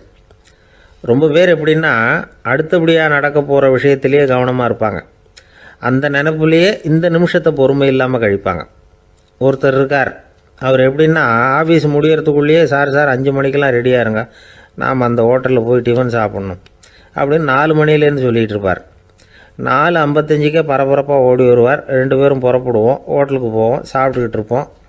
அப்படி சாப்பிட்டுக்கிட்டு இருக்கிறப்ப சார் சாப்பிட்டு முடித்ததும் நேராக ஒரு ஜவுளி கடைக்கு போகிறோம் அப்படிம்பார். பரபரக்க சாப்பிட்டு முடிப்பார், புறப்படுவார். ஜவுளி கடையில் அவசரமாக சீக்கிரம் பில் போடுங்க சார், சினிமாவுக்கு நேரம் ஆகிடும்பார். சினிமா தியேட்டரில் உட்காந்து அடுத்தபடியாக எங்கே டின்னர் சாப்பிட்றதுன்னு யோசனை பண்ணிகிட்டு இருப்பார். ராத்திரி படுக்கையில் விழுந்ததுக்கு அப்புறமும் நாளைக்கு காலையில் எழுந்திரிச்சதும் அதை பண்ணணும் இதை பண்ணணும்னு திட்டம் போட்டுக்கிட்டே இருப்பார். அதாவது எப்போவும் அடுத்த நிமிஷம், அடுத்த நாள், அடுத்த வாரம், அடுத்த வருஷம், இதுதான் அவங்க சிந்தனை. இந்த நிமிஷம் என்ஜாய்மெண்ட்டை அவங்க வந்து இழந்துடுறாங்களாம். அதனால தான் வாழ்நாள் பூரா பொறுமையின்மை அவஸ்தை அல்லல். அதனால் நாம் எல்லாரும் வாழ்க்கையில் நிதானமாக இருக்கிறதுக்கு கற்றுக்கணுமா. அதுக்காக இந்த நிதானத்துக்கு வேறு விதமான அர்த்தம் பண்ணிக்கக்கூடாது. ஒருத்தர் அப்படித்தான் ஒரு தடவை அவருடைய குதிரை காணாமல் போயிட்டு தான். அதுக்காக அவர் கவலைப்படலை, நிம்மதியாக இருந்தார், சந்தோஷமாக இருந்தார். என்ன சார் இது, உங்கள் குதிரை திருட்டு போயிட்டுதுங்கிறீங்க, நீங்கள் கவலைப்படாமல் இருக்கிறீங்களே அப்படின்னு கேட்டாங்களாம். அதுக்கு அவர் சொல்லியிருக்கார், நல்ல வேளை சார், கட்டியிருந்த குதிரை காணாமல் போயிருக்குது. நான் அது மேலே உட்காந்துருக்கிற சமயம் அது காணாமல் போயிருந்ததுன்னா, திருட்டு போயிருந்ததுன்னா நானும் சேர்ந்துல காணாமல் போயிருப்பேன் அப்படின்னாராம். எவ்வளவு நிதானமான ஆள் பாருங்கள். ஒரு ஊரில் ஒரு மன்னர் இருந்தார். ஒரு நாள் அவருடைய அரசவைக்கு ஒரு ஓவியன் வந்தான். அவன் சீனா தேசத்திலிருந்து வந்தவன், தாவோ சிந்தனையாளன். அவன் அங்கே வந்து மன்னர் முன்னாடி நிற்கிறான். யாரும் செய்ய முடியாத ஒரு காரியத்தை என்னால் செய்ய முடியும்னா. இவன் இப்படி சொன்னதை கேட்டதும் ஏற்கனவே அங்கே இருந்த அரசவை ஓவியன் ஒருத்தனுக்கு கோபம் வந்துட்டுது. இதோ பாரு, இப்படிலாம் பேசக்கூடாது, நான் வேணும்னா உன்னுடைய சவாலை ஏற்றுக்கிறேன் அப்படின்னா. நாம் 2 பேரும் ஓவியம் தீட்டுவோம், அதை பார்த்துட்டு நம்ம 2 பேரில் யார் சிறந்த ஓவியன் அப்படிங்கிறத மன்னரே தீர்மானம் செய்யட்டும், என்ன சொல்கிற அப்படின்னு கேட்டான். அவனும் சரின்னு ஒத்துக்கிட்டான். போட்டி ஆரம்பமாச்சு. அரசர் அவங்களுக்கு 2 சுவர்களை ஒதுக்கி கொடுத்தார். 6 மாத காலம் அவகாசம் கொடுத்தார். 2 ஓவியர்களும் அவங்கவுங்க வேலையை ஆரம்பித்தாங்க. இரவு பகலாக வேலை செய்ய ஆரம்பிச்சுட்டாங்க. 6 மாதம் முடிஞ்சது. அரசர் வந்து பார்த்தார். முதல்ல தன்னுடைய அரசவை ஓவியர் தீட்டியிருந்த ஓவியத்தை பார்த்தார். ரொம்ப பிரமாதமாக இருந்தது, பாராட்டினார். இதோ பாரு, உன்னுடைய ஓவியம் அற்புதமாக இருக்குது, உயிரோட்டம் உள்ளதாக இருக்குது, கலையின் உச்சமே இதுதான், இதை விட சிறந்த ஒரு ஓவியத்தை வேற யாராலையும் படைக்க முடியாது அப்படின்னார். அதுக்கப்புறம் அந்த சீன ஓவியன்கிட்ட போனார். எங்கே உன்னுடைய ஓவியம்னு கேட்டார். திரைச்சீலையை விலக்கி விட்டு பாருங்கன்னா. மன்னர் வந்து அந்த திரைச்சீலையை விளக்குனார். உள்ளே வந்து ஓவியம் இருக்க வேண்டிய இடம் கண்ணாடி மாதிரி தெரிஞ்சுது. அவன் அந்த 6 மாத காலமாக அந்த சுவரை வந்து தேய்ச்சி தேய்ச்சி கண்ணாடி மாதிரி ஆக்கி வச்சிருக்கிறான். அதுக்கு நேராக எதிர் சுவரில் அரசவை ஓவியன் தீட்டின ஓவியம் இருக்குது. அது எதிரில் இருந்த இந்த கண்ணாடியில் பட்டு பிரதிபலிக்குது. மன்னர் யோசனை பண்ண ஆரம்பித்தார். அப்புறம் அந்த சீன ஓவியனை பார்த்து கேட்டார், இதை பாரு, நீ என்னுடைய ஆளை வந்து தோற்கடிச்சுட்ட அப்படிங்கிறதுல சந்தேகம் இல்லை, ஆனாலும் எங்களை ஏமாத்தி இருக்கிற, எந்த ஓவியமும் நீ வரையிலையே அப்படின்னார். அரசே, இதுதான் உண்மையான ஓவியம், உயிருள்ள ஓவியம். இது வந்து மனோபாவங்களை பிரதிபலிக்கும், மாறுகின்ற காலங்களை அப்படியே காட்டும் அப்படின்னா அந்த சீன ஓவியன். கையால் வரைகிற ஓவியங்களில் சலனம் இல்லை, கண்ணாடி அப்படி கிடையாது, சக்தியின் ஓட்டம் அதில் எப்பவும் இருந்துக்கிட்டே இருக்கும். கண்ணாடி மட்டுமே ஜீவனுள்ள ஓவியமாக இருக்க முடியுங்கிறத அந்த சீன ஓவியன் தெரிஞ்சு வச்சிருந்தான். ஏன்னா அவன் ஒரு தாவோ சிந்தனையாளன். ஒவ்வொரு குழந்தையும் இந்த கண்ணாடியோடு தான் பிறக்குது. ஆனால் நாம் என்ன செய்கிறோம்னா ஓவியங்களை கண்ணாடி மீது பதிப்பிச்சு விடுறோம். கண்ணாடி நம்மளை பிரதிபலிக்குது. நம்முடைய அழகோ அவலட்சணமோ கண்ணாடியை பாதிக்கிறது இல்லை. ஏன்னா அதுக்கு மனம் கிடையாது. கடந்து போன வினாடியை பற்றி அது சிந்திக்கிறது இல்லை. அடுத்த கணத்தை பற்றின எதிர்பார்ப்பும் அதுகிட்ட கிடையாது. அதுதான் பற்றற்ற நிலை. மனிதனுக்கு தேவைப்படுறது அதுதான். கண்ணாடி கிட்டே இருந்து நாம் வந்து கற்றுக்கொள்ள வேண்டிய பாடம் இது. வாழ்க்கையில் வந்து மனிதர்களை நேசிக்கலாம், உலகின் அழகையெல்லாம் பிரதிபலிக்கலாம், ஆனால் எதையும் பற்றி கொண்டு விடக்கூடாது அப்படிங்கிறது பெரியவர்கள் அறிவுரை. துயரம்ங்கிறது பற்றுக்களின் சாயை. கண்ணாடி முன்னாடி நிற்கிறப்போவெல்லாம் நமக்கு இந்த ஞாபகம் வரணுமா. ஒரு குடும்பத் தலைவர் ஒரு நாள் காலையில் விடிஞ்சு எழுந்திரிச்சதும் சத்தம் போட்டார். யார் இந்த கருங்குரங்கு படத்தை என் ரூமில் கொண்டாந்து மாட்டி வச்சது அப்படின்னு கத்தினார். சமையல் கட்டிலிருந்து மனைவி பதில் சொன்னாங்க, தூக்க கலக்கத்தில் உளராதிங்க, நல்லா பாருங்க, அது படம் கிடையாது, முகம் பார்க்குற கண்ணாடி அப்படின்னாங்க. ஒரு பள்ளிக்கூடம் வகுப்பு நடந்துக்கிட்டு இருக்கு. ஆசிரியர் பாடம் நடத்திக்கிட்டு இருக்கிறார். நடத்தி முடித்த உடனே கேட்டார், மாணவர்களே, இதுவரைக்கும் நான் நடத்தின பாடத்தில் உங்களுக்கு ஏதாவது சந்தேகம் இருக்கா அப்படின்னு கேட்டார். அப்புறம் ஒவ்வொருத்தராக கேட்டார். ஒரு மாணவன் எழுந்திரிச்சான். சார், எனக்கு சந்தேகம் எதுவுமே இல்லைன்னா. ஏன்னு கேட்டார். ஏன்னா எனக்கு நீங்கள் நடத்தின பாடம் தெளிவாக புரிஞ்சுட்டுது, அதனால் சந்தேகம் வரலன்னா. இன்னொரு மாணவன் எழுந்திருச்சான். சார், எனக்கும் சந்தேகம் எதுவும் இல்லைன்னா. ஏண்டான்னு கேட்டார். ஏன்னா எனக்கு நீங்கள் நடத்தின பாடம் எதுவுமே புரியல, அதனால் சந்தேகம் வரல அப்படின்னா. இந்த இடத்துல நாம் கொஞ்சம் சிந்திச்சு பார்க்கணும். இந்த உலகத்தில் எல்லாம் புரிஞ்ச ஒருத்தனுக்கும் சந்தேகம் வராது, எதுவுமே புரியாத ஒருத்தனுக்கும் சந்தேகம் வராது. அறகுறையாக புரிஞ்சுக்கிட்டவன் இருக்கான் பாருங்க, அவனுக்கு தான் அடிக்கடி சந்தேகம் வரும். ஆக மாணவர்களை இந்த 3 வகையாக பிரிக்கலாம். அதே மாதிரி தான் மனிதர்களையும் 3 வகையாக பிரிக்கிறாங்க ஆன்மீகவாதிகள். ஒரு ஆன்மீக பெரியவர் என்ன சொல்றார் தெரியுமா? இந்த உலகத்தில் 3 வகையான மனிதர்கள் இருக்கிறாங்களாம். முதல் வகை எப்படி தெரியுமா? இவங்களுக்கு எதையும் தெரிஞ்சுக்கணுங்கிற அவசியமே கிடையாது. ஏன்னா அவங்களுக்கு எல்லாமும் தெரியும்.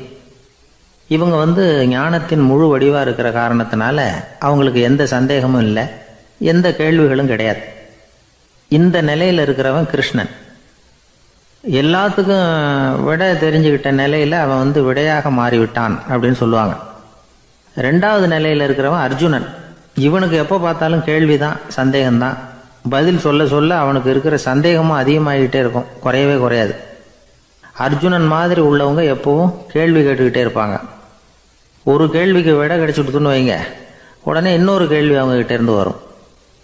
கிருஷ்ணனுடைய நிலை எப்படின்னா அது கேள்விகளே அற்ற ஒரு நிலை. அர்ஜுனனுடைய நிலை எப்படின்னா அது கேள்விகளை தவிர வேறு எதுவும் அற்ற ஒரு நிலை. இவங்களை தவிர இன்னொரு ஆள் இருக்கிறான், அவனுக்கும் கேள்விகள் அற்ற ஒரு நிலை தான். அவன் யாருன்னா துரியோதனன். இவனுக்கு தெரிஞ்சுக்கணுங்கிற எண்ணமே சுத்தமாக கிடையாது. ஆவலே இல்லைங்கிறதுனால அதை புரிஞ்சுக்கணுங்கிற அவசியமும் இல்லை. அதனால் அவனுக்கு கேள்விகள் அற்ற ஒரு நிலையில் அவன் இருந்துகிட்டு இருக்கிறான். எல்லா பதிலும் தெரிந்து கொண்ட நிலையில் கிருஷ்ணனும் கேள்விகள் அற்ற நிலையில் இருக்கிறான். தெரிஞ்சுக்கணுங்கிற ஆவலே இல்லாத துரியோதனனும் கேள்விகள் அற்ற நிலையிலே இருக்கிறான். இப்படியும் இல்லாமல் அப்படியும் இல்லாமல் 2ம் கெட்டான நிலையில் இருக்கிறானே, அவன் தான் அர்ஜுனன். அதனால் பெரியவங்கள்லாம் என்ன சொல்கிறாங்கன்னா, இந்த உலகத்தில் அர்ஜுனன்களாக இருக்கிறவங்க ஒன்று துரியோதனனாக மாறிடணும், இல்லைன்னா கிருஷ்ணனாக மாறிடணும். இதை தவிர வேற வாய்ப்பு இல்லை. துரியோதனன் மாதிரி உள்ளது விலங்கு நிலை, கிருஷ்ணன் மாதிரி உள்ளது தெய்வ நிலை. அர்ஜுனன் விலங்காவும் ஆக முடியல, தெய்வமாகவும் ஆக முடியல. இப்படி 2ம் கெட்டானா இருக்கிற வரைக்கும் இந்த கேள்விகளும் பிரச்சனைகளும் இருந்துகிட்டே தான் இருக்கும். இதுதான் பெரியவர்கள் சொல்லுகிற அனுபவ உண்மை. ஒரு ஆசிரியர் ரொம்பவும் விரிவாக விளக்கமாக பாடம் நடத்தின பிறகு மாணவர்களை